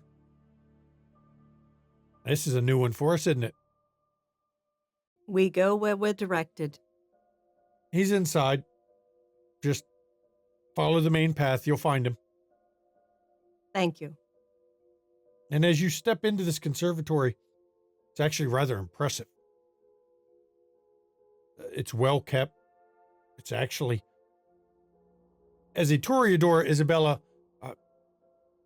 you could feel a little bit of an odd sensation that this is was a gangrel setup thing, and none of the Toreadors that you've heard of had any hand in this particular display. Now, as you settle inside, I'm going to let everybody know there's a calming nature to the place that you can just feel wash over you as you're inside. Mechanically, it gives you an extra die if you're going to resist hunger or frenzy. Just so you know. And as you head deeper in there and you follow the path, wits awareness, please.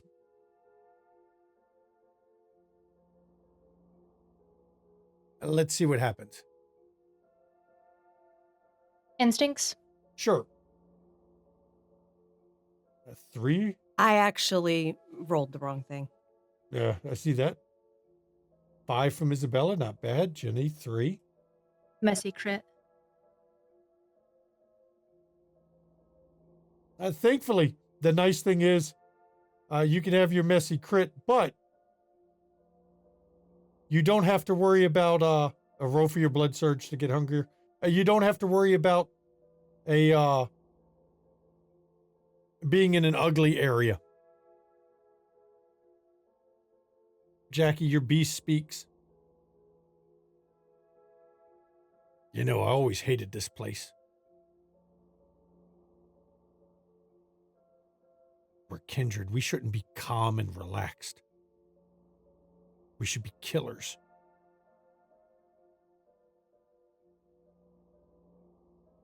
I'm sorry, are you done?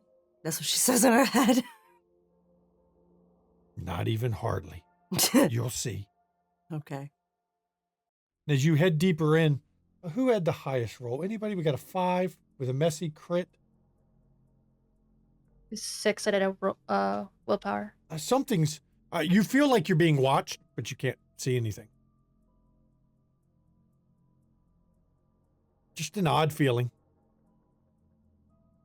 And as you follow this path down deeper into the conservatory, you reach a point where Jackson is standing by a fountain.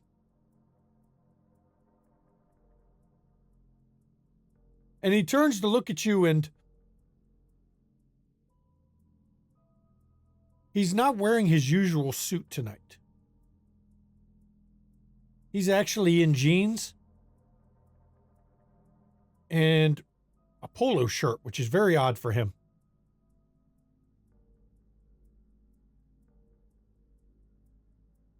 Good evening. I wasn't expecting a meeting tonight, but I made room in my busy schedule, so please, what is of this matter of importance that my Sinshaw informs me is very vital.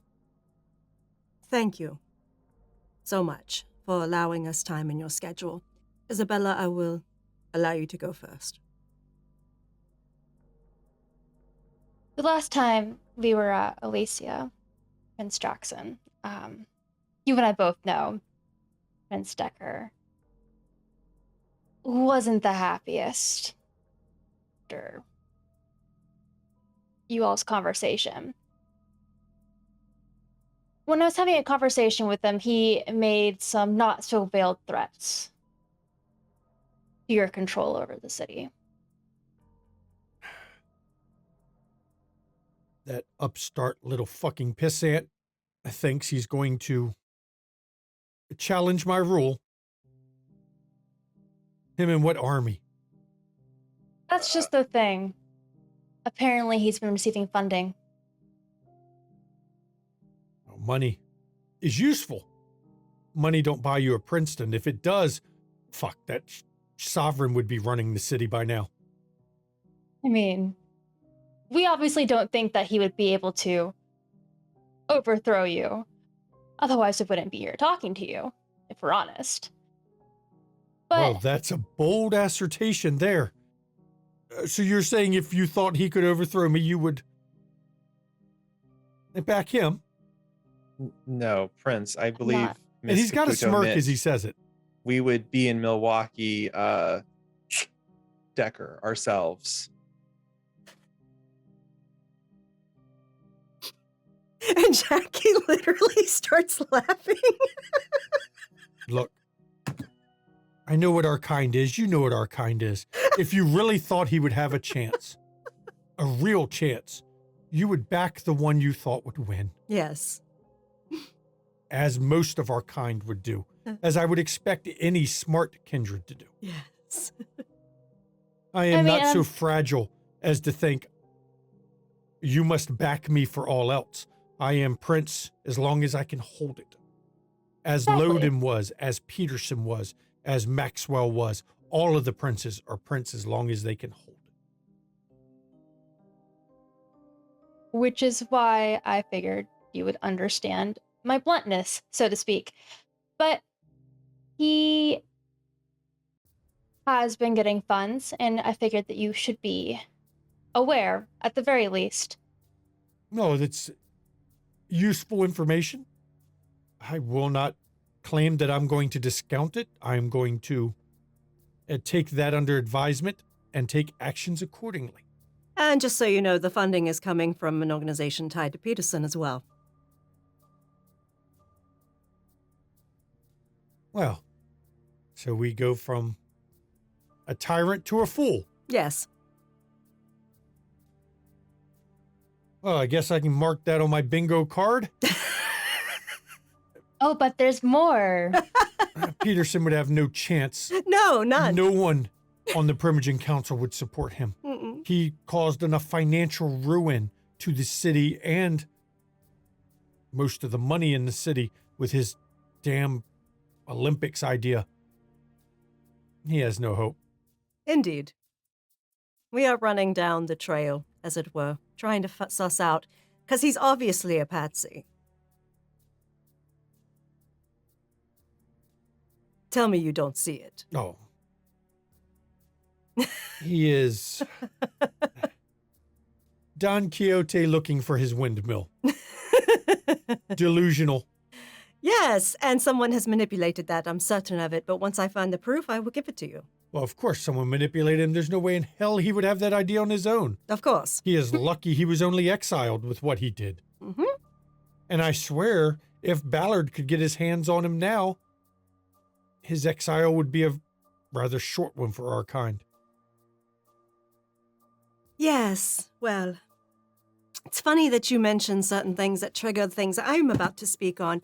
One, Ballard was down speaking with Anita last night. Yes, he was. Okay, I don't need to know what about, not my business. He was there on my orders. Okay, no problem. I was there this evening, and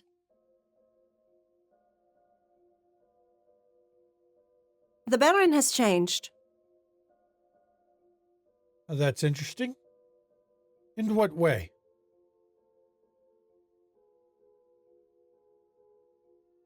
Behaviors have changed. She is far more, I dare say, militant now. She is very incensed over the current situation in the city and thinks that the Anarchs need stronger leadership from her, of course. I asked her if it meant war, and she said, no, of course not. But of course it does. Of course they will fail, but just wanted to let you know. She owed me a favor, so I called it in and found out that information while I was there. And when you say that he actually reaches up and you see him rub something that's under his shirt, if you were beset by enemies that you're not sure who they are, but you wanted to flush them out, you wanted to cause them to fight each other, what would you do? Incite a war. If you could encourage somebody to strum up and bring their supporters that would support these enemies together into one place while you had them watched.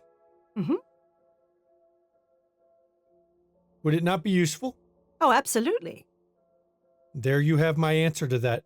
And when he's done saying it, his hand drops from the whatever he was touching under his shirt. Mm-hmm. Did it sound like him speaking?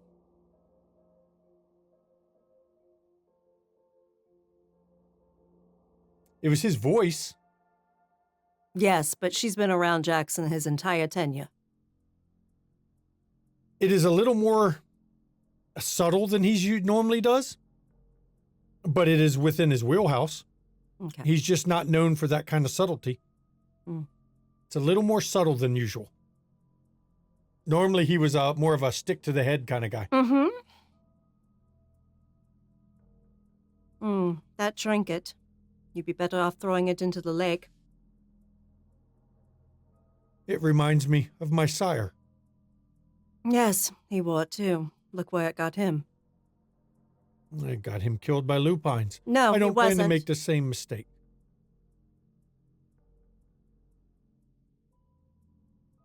No, he wasn't. And why do you say this? He is a mad king running an army of kindred and homeless. In your city. I reported this to your sheriff a year ago. I know. I figured as much. Because nothing was done.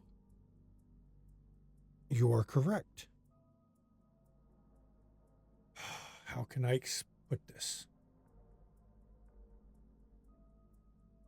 This court will take no direct action. against the one known as One-Eyed K. If subjects of mine decide to take it into their own hands to take action, that is fine by me.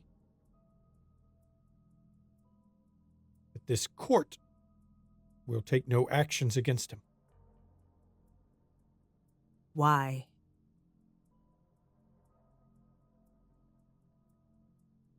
Because that's admitting there's a problem. It's a complicated situation. Try me. I am not an idiot. He was a prince for a very long time. Mhm. He knows a lot about what's going on in the city. He has extensive knowledge of the city, its inhabitants, and where the fucking bodies are buried. Now, if he feels a member of this court is taking action against him, what do you think he'll do with those secrets?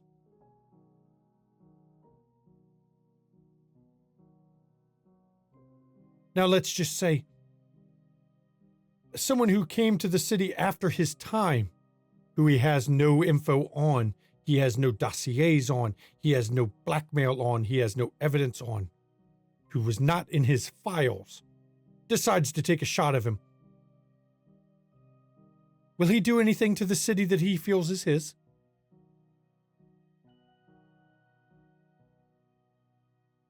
This court will take no direct action against Sir Olaf the One-Eyed King.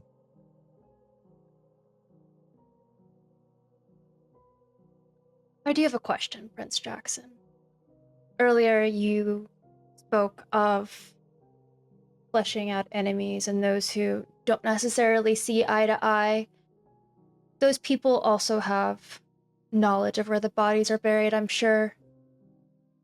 What's the plan when they choose to use that knowledge after being incited? You were not here under Loden. The man was meticulous. I did inherit some of his records, some of his secret files. Did not get them all. I doubt anyone in this city has what he had. Not Peterson, not anyone else. So yes, I played chicken with a madman to preserve the city.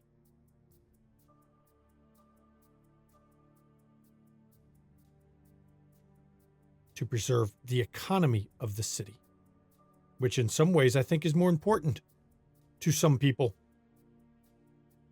who have a vested interest in Chicago.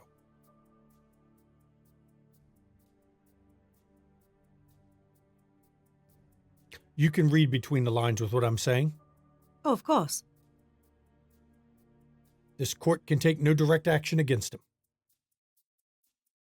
But this court will not hold against anyone that does that is not tied to the court. As long as his records die with him, or as long as his mouth is permanently shut. Well, he fell during the Lupine War. I know. I stood and tried to save him. So I heard. Quite valiant of you. It was, wasn't it?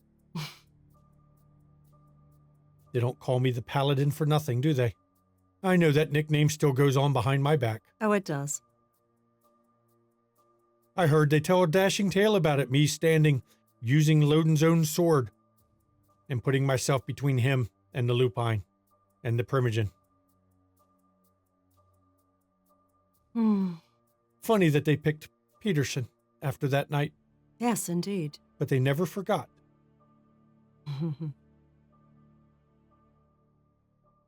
Seems like it was righted in the end. It was after he fucked up well enough. We have a long life. We have a lot of time to correct things that we feel were not done right. Like any smart prince, I bide my time. I do what I can. But this princedom is mine only as long as I can hold it. As is always the way.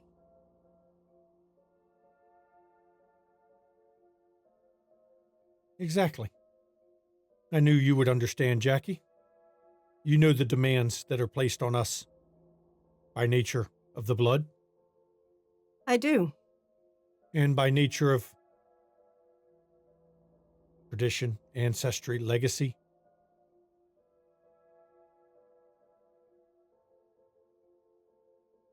I have said what I can about that particular subject. Appreciate it. Just wanted to make you aware of things you may not have been aware of, but it seems you were aware, so I excellent. was somewhat aware. Hmm. There are differences.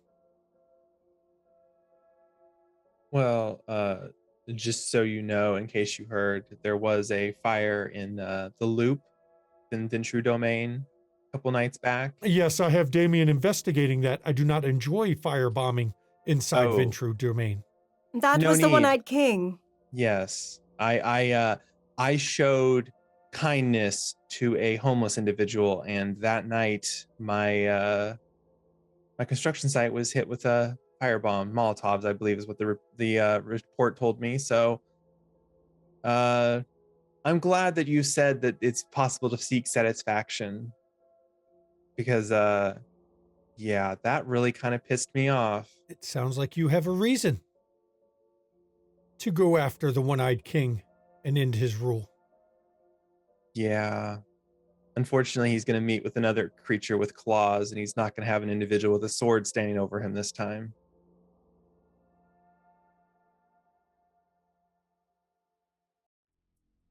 I will do what little I can to assist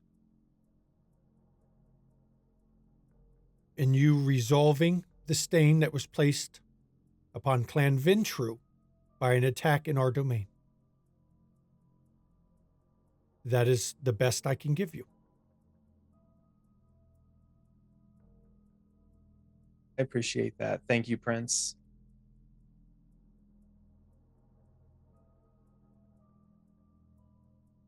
If there's nothing else, we will not take more of your time. You have been so far loyal subjects. You have been useful, and you have done me many favors. I hope you all understand the juggling act that I must go through. More than you know. I am on a unicycle, balancing on a beach ball, trying to keep this city together. Oh, It is not easy. I'm aware we see it on the street view. Know that you have our assistance when needed. Not that we need to offer, you are Prince after all. But it is offered. Which means more. I know it's not easy. As I said, the one-eyed king knows this city. He knows where to hide, where the bodies are. I do not expect you to solve him or kill him easily or quickly. But if you do manage to remove him and the threat that he holds over a number of very powerful people, you can rest assured that will earn you the thanks of those powerful people. Understood.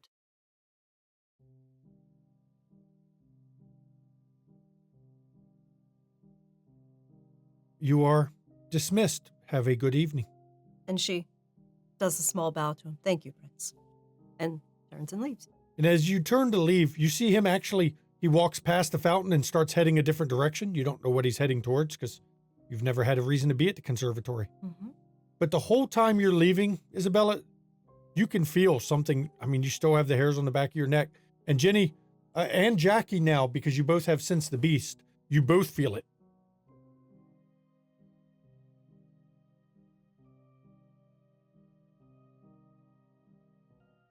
And you head back outside. And Damien, actually, when you step out, he has a smirk on his face. Did y'all piss him off this time? Not at all. Because it's like 50-50, it seems. That sometimes he comes out of it and he's in a good mood, and other times... Oh, no. Okay. I think generally he's pretty happy after speaking to us. I mean, in comparison to some of his other subjects. I don't know. Well, not you. You weren't there for that one, but I happen to recall one where he did quite a bit of screaming that we could hear from parts of the other parts of the damn museum. But That's why I sometimes do make men scream. I guess me being here makes a difference, Damien. Damien looks over. Yeah, that's not what I meant, but I mean, I'm sure Dredd screams quite a bit, don't he? Sometimes. Well, have a good one. I'm waiting for him now to come out because this was the only reason. I don't even know why the fuck he wanted me here for this shit. Have a good one, Damien. Oh yeah, let your vocalist know she's got a great voice. She does, doesn't she? Yep, Genevieve just kind of as over her shoulder. And you all go back to the car. And then at the end, when he sees you approach, he gets out and the lights are not on, so you know nobody was near the car. And he opens the door and lets you all get in. When he shuts the door, back to the cabaret so everybody can get their vehicles. Yes. Yes, ma'am. And he heads out, and I turn it back over to the players after this rather interesting meeting with Jackson. So Okay, we've just been ordered to eliminate Loden. Yeah, but okay, what the fuck was that? Did anybody else feel that? Yes. I have no idea. Yeah, to have known about it though, so it can't have been someone eavesdropping on our conversations that we wouldn't want to necessarily. The prince would have told them anyway, I feel. Yeah, it just...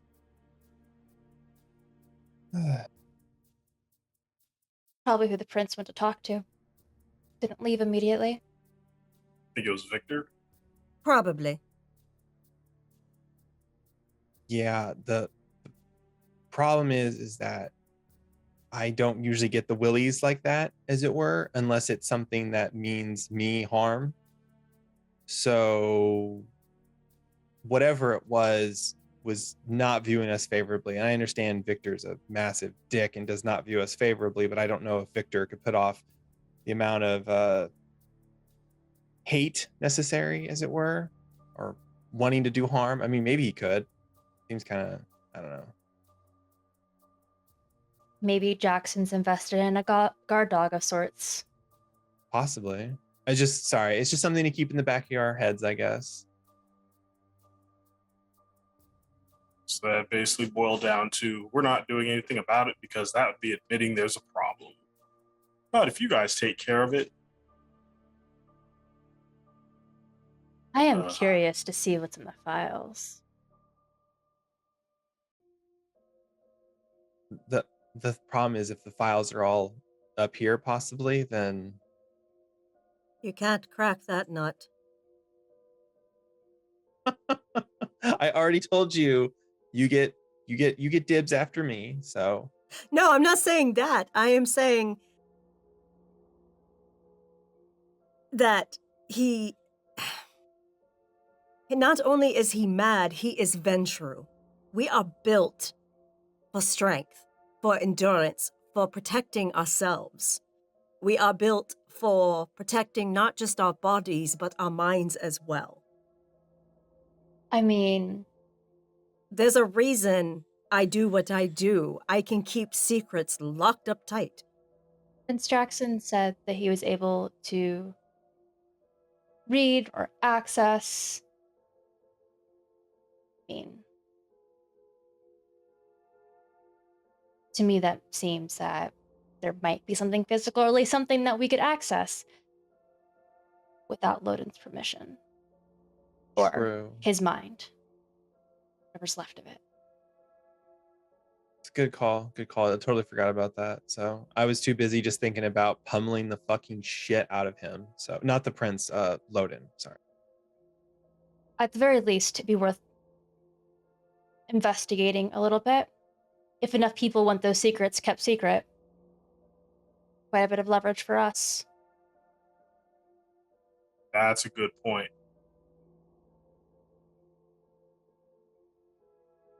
Yes.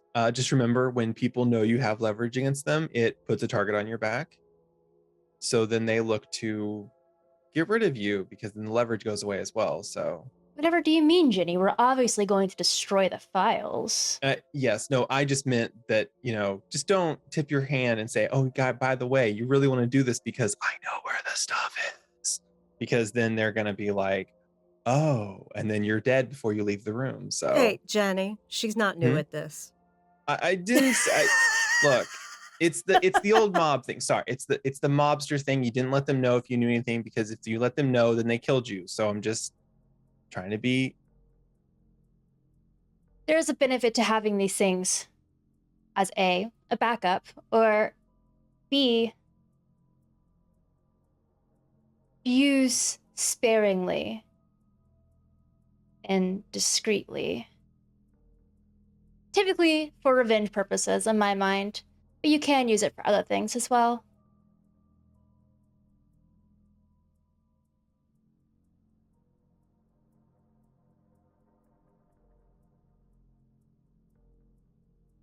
I leave it in your guys' capable hands. Sorry, the revenge thing isn't usually my forte. So No, but we deal with that when we get to it. That's so far down the road, because taking out someone like Sir Olaf, the One-Eyed King, is going to be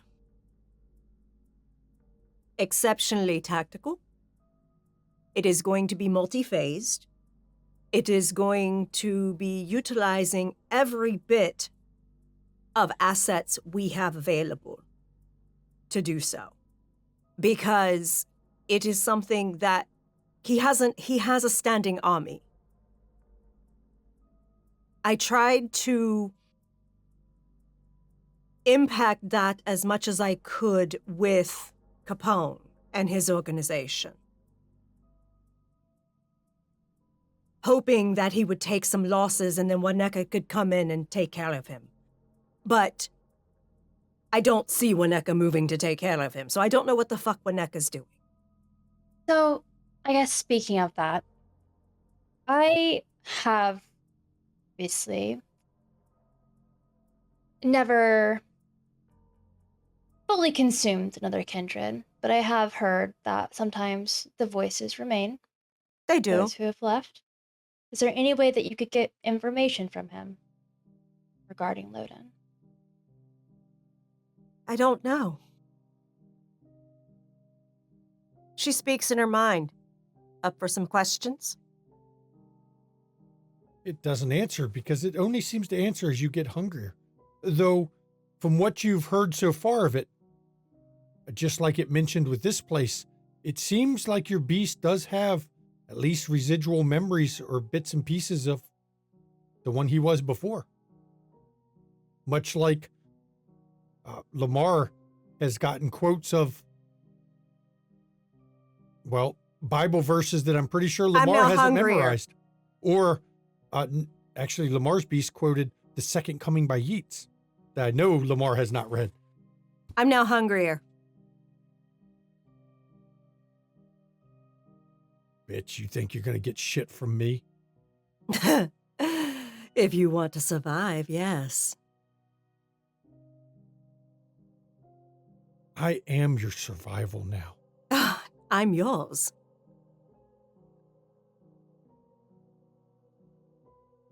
So, tell me what you know about him.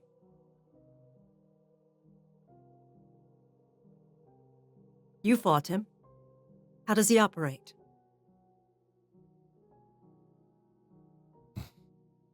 You'll trust what I say. This will be fun. Oh, you could lie to me. I'll be able to suss that out, though. Come on, you're intimate with me now. You know this. He caught me, made me what I am. Uh-huh. You will not outthink him. You will not outplay him. Your best bet, to get lucky. Or to do something Unexpected? something even his mind can't fathom. Good luck. I only answer that because I have a vested interest in us both surviving. Excellent. Thank you, Alphonse. Fuck you. No, you never could. And she says, okay, had a conversation with him. Yes, well, there is, even though he only seems to speak in place of my beast sometimes, it requires me to get hungry to pull him out. So I'm going to have to nosh a little bit once I get back to the cabaret. But, he says that basically even he wasn't able to outwit him. That Loden captured him and made him what he was. And that the best way is to basically do something even his mind can't expect. Because he is brilliant. Even Cedric has said that Loden was brilliant. I'm not saying he's not brilliant. I am saying that I'm not sure Alphonse sets the bar very high when we were also able to defeat him.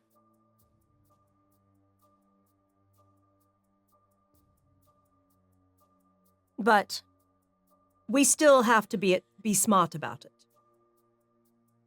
There will be losses.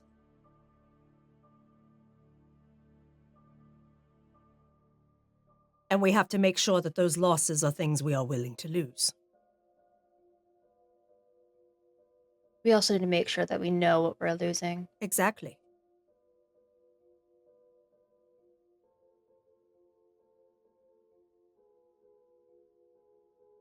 And we'll see what sort of assistance that the prince will send us. I do wonder if potentially we can identify others who have their secrets kept by Loden. Maybe they'd also be able to assist in some ways. Unofficially, of course.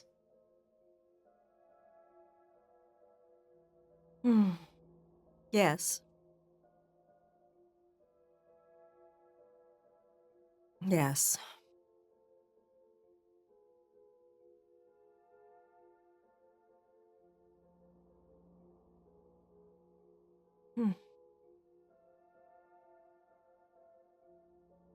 It'd be really nice if we could just find out where he is and like lure all of the feral Nos to him. Just let them flood through on him and just sorry, and that's where my head went, but that's not a sound strategy necessarily.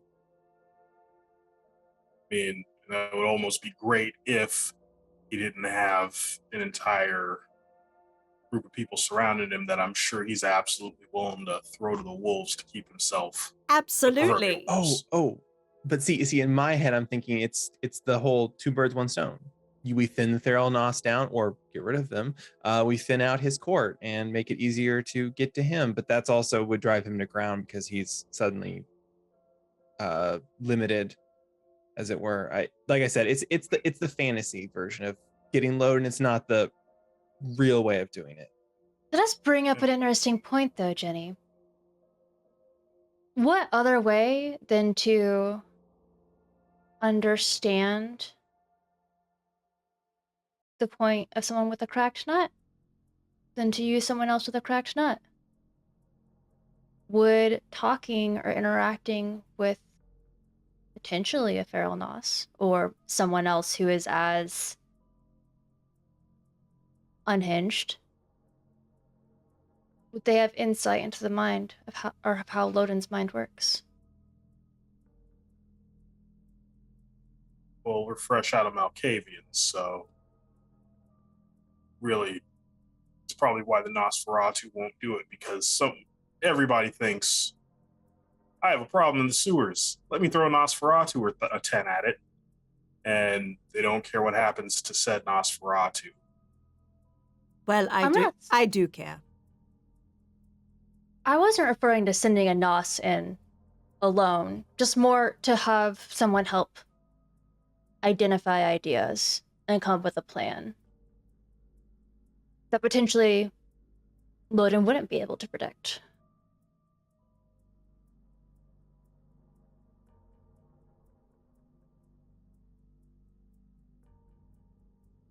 Just an idea. No guarantees. Brainstorming out loud and whatnot.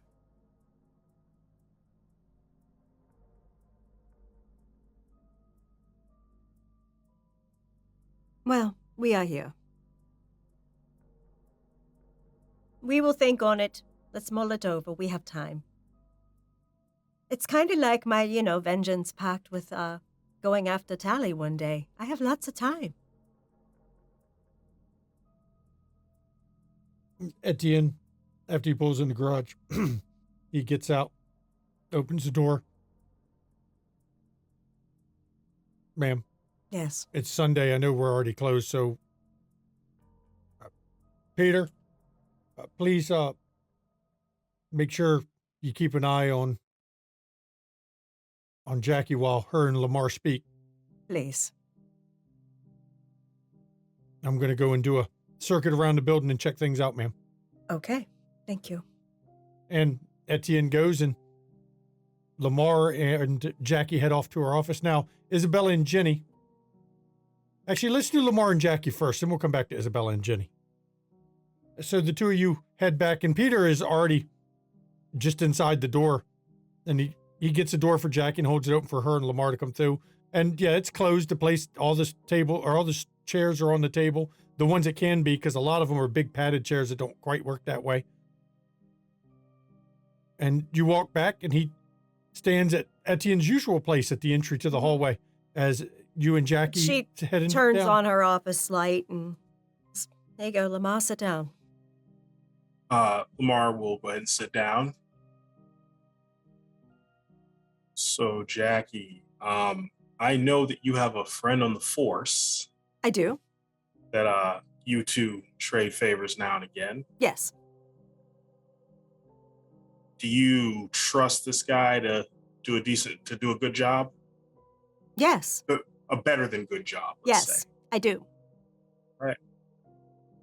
Have I got an opportunity for both of you? Oh, what is it? Your guy could make a career-defining bust, let's say in the next week or so. If he got the evidence to make a career-defining bust, do you think he would take it? Absolutely. Because I have some information that I need to, can't even believe I'm about to say this, get to the police. You don't have to get it to the police. I do. Wonderful. See? But I absolve you of that. yeah, the time has come. What is the situation? Remember a while back when we talked about me having to remove someone Yes. in order to make sure that one of my people send it to the top of the criminal hierarchy? Yes. Tariq, right? Yes. Yes.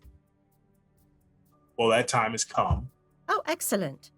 and it's time to remove the obstacle, and got a pretty hefty amount of evidence that can be used to quite possibly destroy this person's organization. Excellent. Excellent. Yes,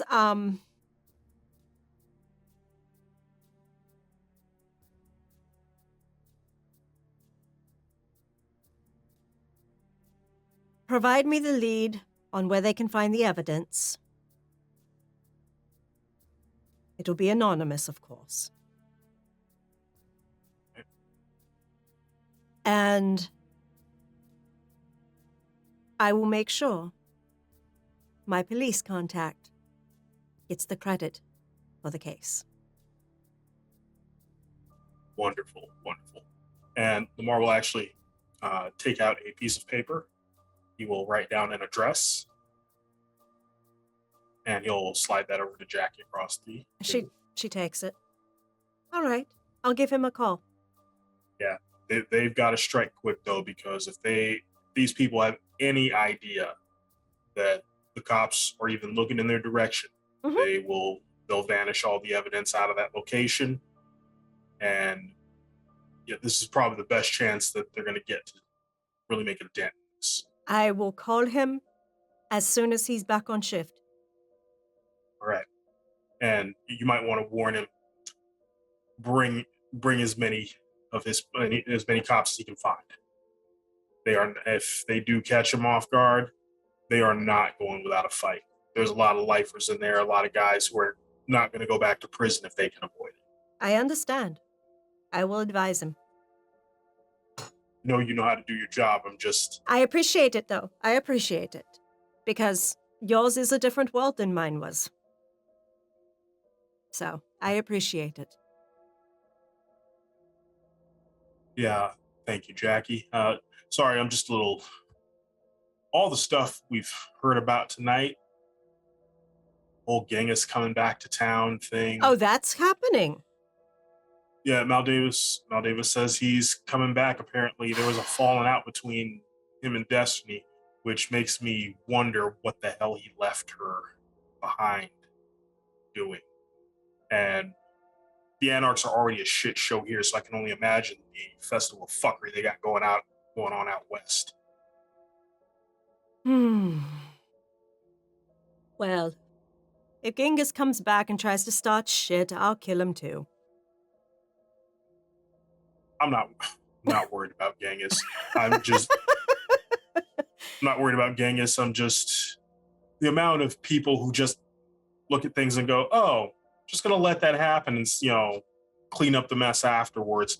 It really bugs my go get 'em sensibilities. Yes, mine too. Mine too. Mine too.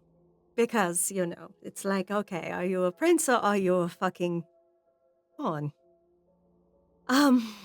Yes. You got anything for me, Jax? Not at this time, Lamar. Not at this time. If any of your people see any of the activity of the homeless like they were seeing during the fighting going on down there, just put a bug in my ear. I'll put the word out. I just want to see where he's operating, because I know he's there in Anarch territory. He's all over the fucking city because he traverses the Undercity.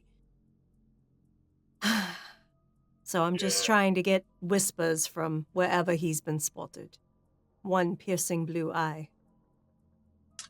Maybe we can, I know you wanted to talk to Nick, maybe we can ask him to see if, he's got any information. Or if he knows people that can help.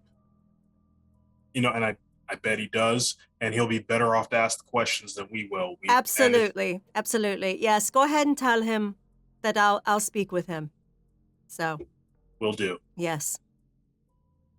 Yes, but I will call my police contact within a few hours, because he'll be back on shift. Wonderful. Well, then I won't take up any more of your time tonight. Please have a good night. You too. As Lamar and Jackie separate, we flash back now to Isabella and Jenny. You're still at the garage where the cars are parked, but you're there alone. Hey, Jenny. Yeah. Can you do me a favor? If it's within my power, sure. Next time you go back to House of Lilith, either with Jackie or just by yourself, would you take me along? Sure. If you want to go, that's fine. I apologize to Azule for always showing up with +1, as it were, but I was a joke to her. With her, she laughed. So no, I'm perfectly fine taking you along. Oh, I mean, would it? I didn't go by myself though. Do you not feel safe going by yourself? Is that why you need to go with me? I just mean she's invited you, not me. Oh, but it is a business. So I'm sure if you just want to go and take in the show, she wouldn't mind. Just let me know next time. Yeah. I prefer not to be left out. I apologize for not inviting you. I thought you were busy, and Jackie really wanted to try it out because you had fun with it. So I said, sure, we're free right now, let's go do it. So is it a problem that I took her? I wouldn't say a problem. Just like I said, feeling left out. Well, you don't need to feel left out. I will make sure to invite you in the future. Thanks, Jenny. You're welcome. I mean, I'm sure Azule will be happy to see you again. She what was it? She threatened that if she wished you had stood up because she was going to swat you on the back and really make you feel something. I don't know. She did that to Jackie. So, yeah. I'll So have just to be keep careful. that. I'll have to keep that in mind for next time.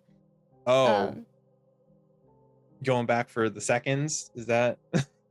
I'm curious. The first time was definitely more.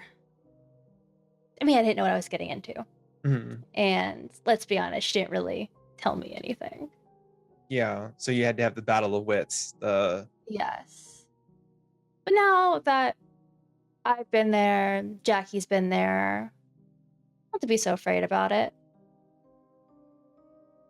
Yeah, I know. Maybe even you could try it at some point. I maybe could. She keeps threatening me with a good time with her. So, I mean, That sounds ominous. I don't think it's too ominous. She's threatening that Adsy's going to watch, and I'm pretty sure she wants to check out, that gangrel vigor. No. What? Don't give me that look like you can't believe that to be true. I used to be a didn't lady know ki- you had it in you, Jenny. I used to be a lady killer, and then I was metaphorically, and then I was literally, and that was a sad time in my life. Sorry to bring the mood down. Yeah, no. Yeah, no. I'll bring you along next time. I'll make sure I invite you. So. I would greatly appreciate it. Mm-hmm. I mean, did you need anything else from me, or? No, that was all. Okay. All right. Good job with the eyes. You caught on Yeah. quick, so. If there's anything I can do to thank you, let me know.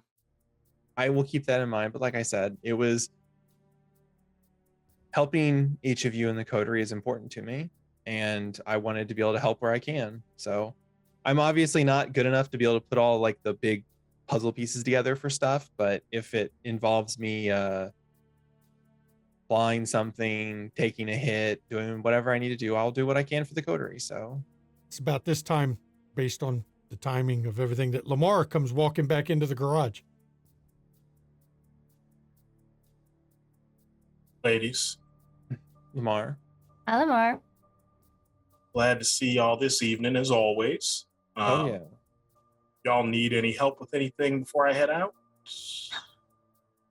No, we're fine. I don't think so. Thank you for the offer. Do you need anything from Isabella was me? like clearly gonna say something, but then thought better of it. All right. Well, right now I'm good. I'm gonna figure out how to deal with a couple things, but then there'll be time to start dealing with people. And you know me, I'm a people person. I like dealing with people. Especially when your sledgehammer's involved. The sledgehammer, the stakes, the gun. I mean, like I said, I'm a people pleaser. But I like to please me. I'm the people I like to please. So yeah. No better people to please. So sorry. Yeah, Isabel and I were just heading out, so I'll let you all go. I probably should go tour the fire damage, just because it's good to be hands-on, even though there won't be anybody there. Don't worry about it. So I'm sorry that happened, Jenny. Are you sure you don't want me to come with you at least? That way if someone tries something. Yeah, what if he's there? I mean, if he was there, that would make my life easier and difficult. You know what? Yeah, sure. If you want to tag along, that's perfectly fine with me. So, I'll go with you just for a little bit, and then if there's nothing, I'll move on. Yeah, I think I will too, actually. okay. Yeah, no, that's fine. You guys can. I mean, do you want to take separate cars? You want to take one car? I'll drive mine just in case. That way, someone won't expect all of us to. Someone will expect us all to show up together and we show up separately.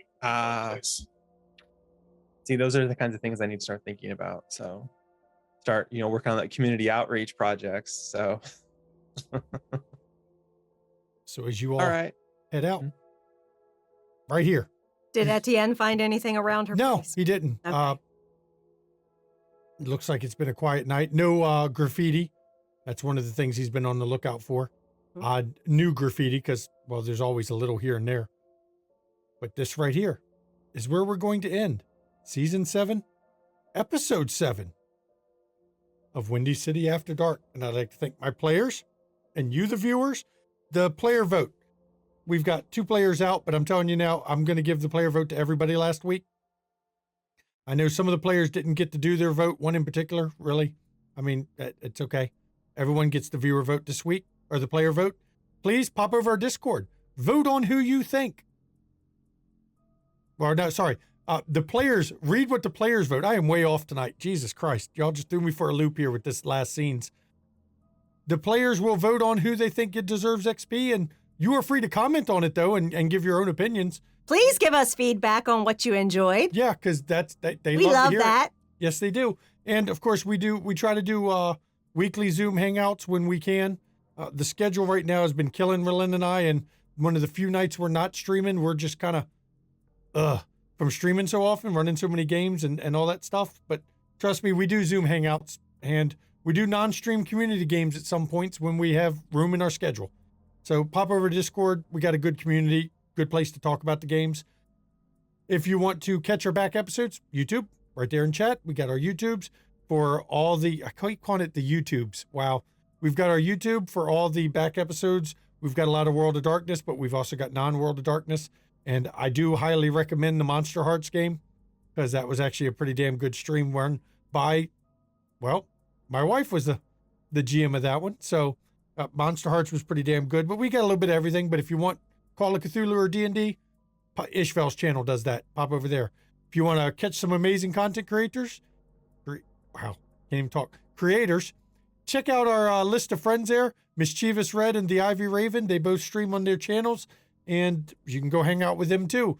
Talk about role-playing games, talk about other things. They talk about whatever they feel like. It's their damn channels. But, whoa, and then Red disappears all of a sudden. There's she back. Sorry, I had to scratch my head. I had to scratch my head. She's trying to disappear when we start talking about hanging out on her channel. She's like, no, I don't want to hang I'm out. gonna hide. Yeah, I'm going to hide. Says somebody who's in front of a camera on stream every week, multiple times a week. It's okay. You want to give something to the players, bits and donation, they go to the players, not to the studio. That is a way for you, the viewer, to show your appreciation to the players and give them a little something. If you want to give to the studio, subscribe here on Twitch or pop over to our KoFi. That's how you give back to the studio. But none of us do this to make money at it, because frankly, it's pretty damn hard to make money doing TTRPG stuff. But it at least buys a coffee, maybe buys a dinner for him one night, snacks for, one night. It helps. Every little bit these days helps. But if you are under your own financial burdens, please don't hurt yourself giving to the channel, because frankly, it's not required. We'd prefer you to make sure that your own bills are paid and your own food is taken care of first. But I'd just like to say that. And now, merch. You want to get some Windy City merch? We've got Windy City merch. We've got these posters you see behind me. You can get the posters with the cast. You can get a mug with the cast art breeder images on it. We've got our Camp Wish a Motherfucker Would t-shirts that you have to be signed in to see, because they're adult. They won't let us show it to the non-signed in people. And go check it out. Now I can turn it to my wife for the schedule, because schedule. Thank you, everyone, for joining us for Windy City After Dark, Season 7, Episode 7. Woo. Okay, so coming up tomorrow, 8 p.m. Eastern, is the finale of the Kids on Bike mini-series. Return one last time to Ewords Hollow at 8 p.m. Eastern. Join Revben Powers and Lan He as the witch hunters hunt down the third and final wish a few years in the future in 1992. Run by Ravnos Archon. It is an amazing horror story game that Ravnos Archon is playing with these players, and y'all need to tune in and check it out. And it's only 3 sessions. It's on our YouTube to check out all 3 sessions. They're all right around 2 hours in length because Ravnos Archon is amazing at his pacing.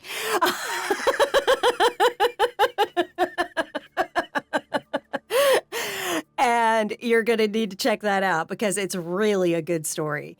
And then on the 26th, Tuesday, we have Demon, The Road to Hell, Demon the Fallen, Season 1, Episode 9. And all the ladies on this row are in that show. So you want to tune in for Demon at 8 p.m. Eastern on Tuesday. Arazeth about to have to yank an Emerald's chain. He sassed her in her fucking house. Mm-hmm. Yeah. She might have to remind him of why hearing the mother strikes fear in so many hearts. She gonna make him say, "Mommy, please, Mommy." But not the way that Lamar gets told, "Yes, Daddy."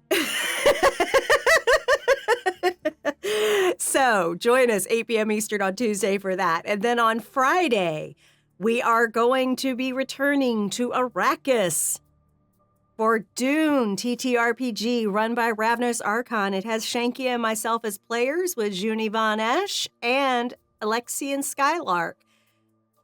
Y'all, we play the next session tomorrow, but the one coming up after this streams is the session after that. So I have no idea if all of us have survived because they legit were dropping atomics and an army of fucking soldiers were disembarking from spaceships on the planet. So we're like, oh fuck, we're under attack. Yeah. We haven't even gotten settled and we're under attack. I give it 60-40 that we've survived. That's all. That's about it. So yeah, but yeah, Mama does have a Gom Jabbar now for her character. So yeah, somebody might be getting some lethal poison. But yeah. And then on Saturday at 3 p.m. Eastern, we have Call of Cthulhu 7E, London Esoteric Society, run by the amazing GM Tess. She and her investigators are sussing out some really, really spooky, creepy, cultish stuff that's dealing with the Elder Ones, and it's insanity-inducing, and I mean, the luck is just getting spent, y'all. Seriously, check it out, 3 p.m. Eastern on Saturday. And then we are back with Season 7, Episode 8 of Windy City After Dark on Sunday at 5 p.m. Eastern. 3 more sessions to go, y'all. Yep. And big shit's coming. Big surprises are coming as we near the end and as we get to the season finale. While I don't plan episodes, I have a general idea of what's popping up in the season finale now. And yeah, it's going to be wild. You don't want to catch or miss the last episodes of the season because it's coming. And as always, everybody, please take your mental health seriously. Take the mental health of others seriously. Please make sure that those around you are okay because many people aren't. It's a rough time for a whole lot of fucking people right now. And it's tough to deal with. And sometimes you need a kind word, a kind voice, somebody willing to listen. Will help out. You'd be amazed how much it helps somebody just to have somebody listen sometimes. It's a little thing, but it goes a long way.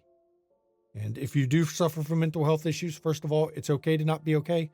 And there's nothing wrong with admitting you suffer from mental health issues. Most people do. And the ones that don't, they do. They just don't want to admit it because the world's a tough place. So please make sure you take time for your own self-care. Make sure that you reach out to those around you when you need help. But if you feel you can't, right now in chat, there's a list of numbers and you can call or text 24 hours a day, 7 days a week. And I know a lot of people tune out when we get into this, but just because they tune out doesn't mean we're going to stop doing it. We believe that importantly in mental health, and we will do it every stream that I'm running or Verlin's running because that's part of it. And I'm going to turn it over to my amazing wife now so she can do her parts at the final bits of outro. I'm Mama McStabber. I'm the nicest mean nurse you're ever gonna meet. I'm gonna tell you what you need to hear, whether you want to hear it or not, because I care. Self-care is not selfish. Self-care is doing something specifically for you, not for other people. Something that brings you joy, something that brings you peace, something that brings you serenity. It's not selfish. We all need that. Even if it's only 15 minutes a day, we need that to recharge our empathy batteries. Also, if you or your spouse has employee assistance program as part of their benefits package with the companies they work for, you can utilize that for referrals, for resources for counseling or other things. They even provide like financial planning assistance. They do all kinds of stuff with the employee assistance program. And you need to utilize that also for your mental health because you're already getting it as a paid benefit. So they will offer counseling services, not just referrals to resources. They will do private confidential counseling services too. And the corporation that offers that to you or your spouse or your manager, none of them know what you're using it for. They just get utilization reports of how many people have been using the services. So utilize it. It's there for you. It is available. They are paying for it for you. And it always, always works for employees, their spouses, their children, basically their households. So your whole household can utilize the employee assistance program. And get your vaccines. We are in the midst of summer, speed lining our way into fall, which speed lines our way right into the holidays. And COVID is bad, y'all. It's bad. Again. Because we can't fix stupid. So get your goddamn shots. Don't be stupid.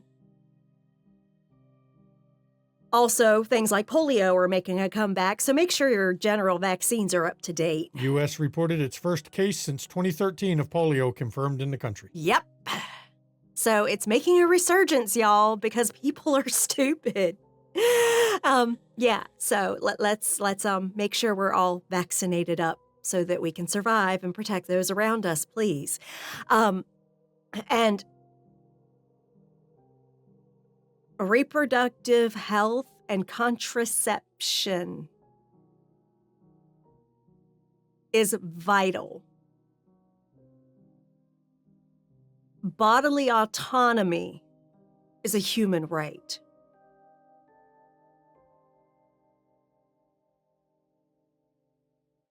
Abortion is healthcare. Abortion saves lives. But even if it wasn't, it still should be a choice of someone's bodily autonomy, whether they wish to change their body forever to bring a child into this world. Especially a world where there is a shortage of baby food, there's a shortage of fucking formula, there is no fucking support for most people who have babies and their children. You're just shit out of luck. And there is like 13 billion, I think, or 113 billion of unpaid fucking child support currently in our country.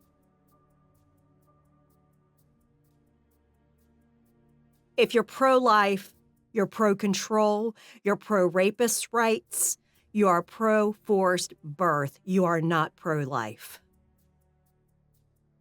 Pro-choice is the only pro-life movement. And fuck Putin. Yep, and fuck Putin still. And I hope Brett Kavanaugh never gets a moment of peace. And in the world of, or don't be a Jameson Stone or Satine Phoenix, be a Mr. Rogers, please be a good neighbor. We do not need toxic people in our communities. We do not need toxic people in the TTRPG space. We do not need abusive people, controlling people, or people who really are just horrible people in our TTRPG space. So don't be like them. Be a Mr. Rogers. He was a good neighbor. So I thank you all for coming. See you next time, everybody. Good night.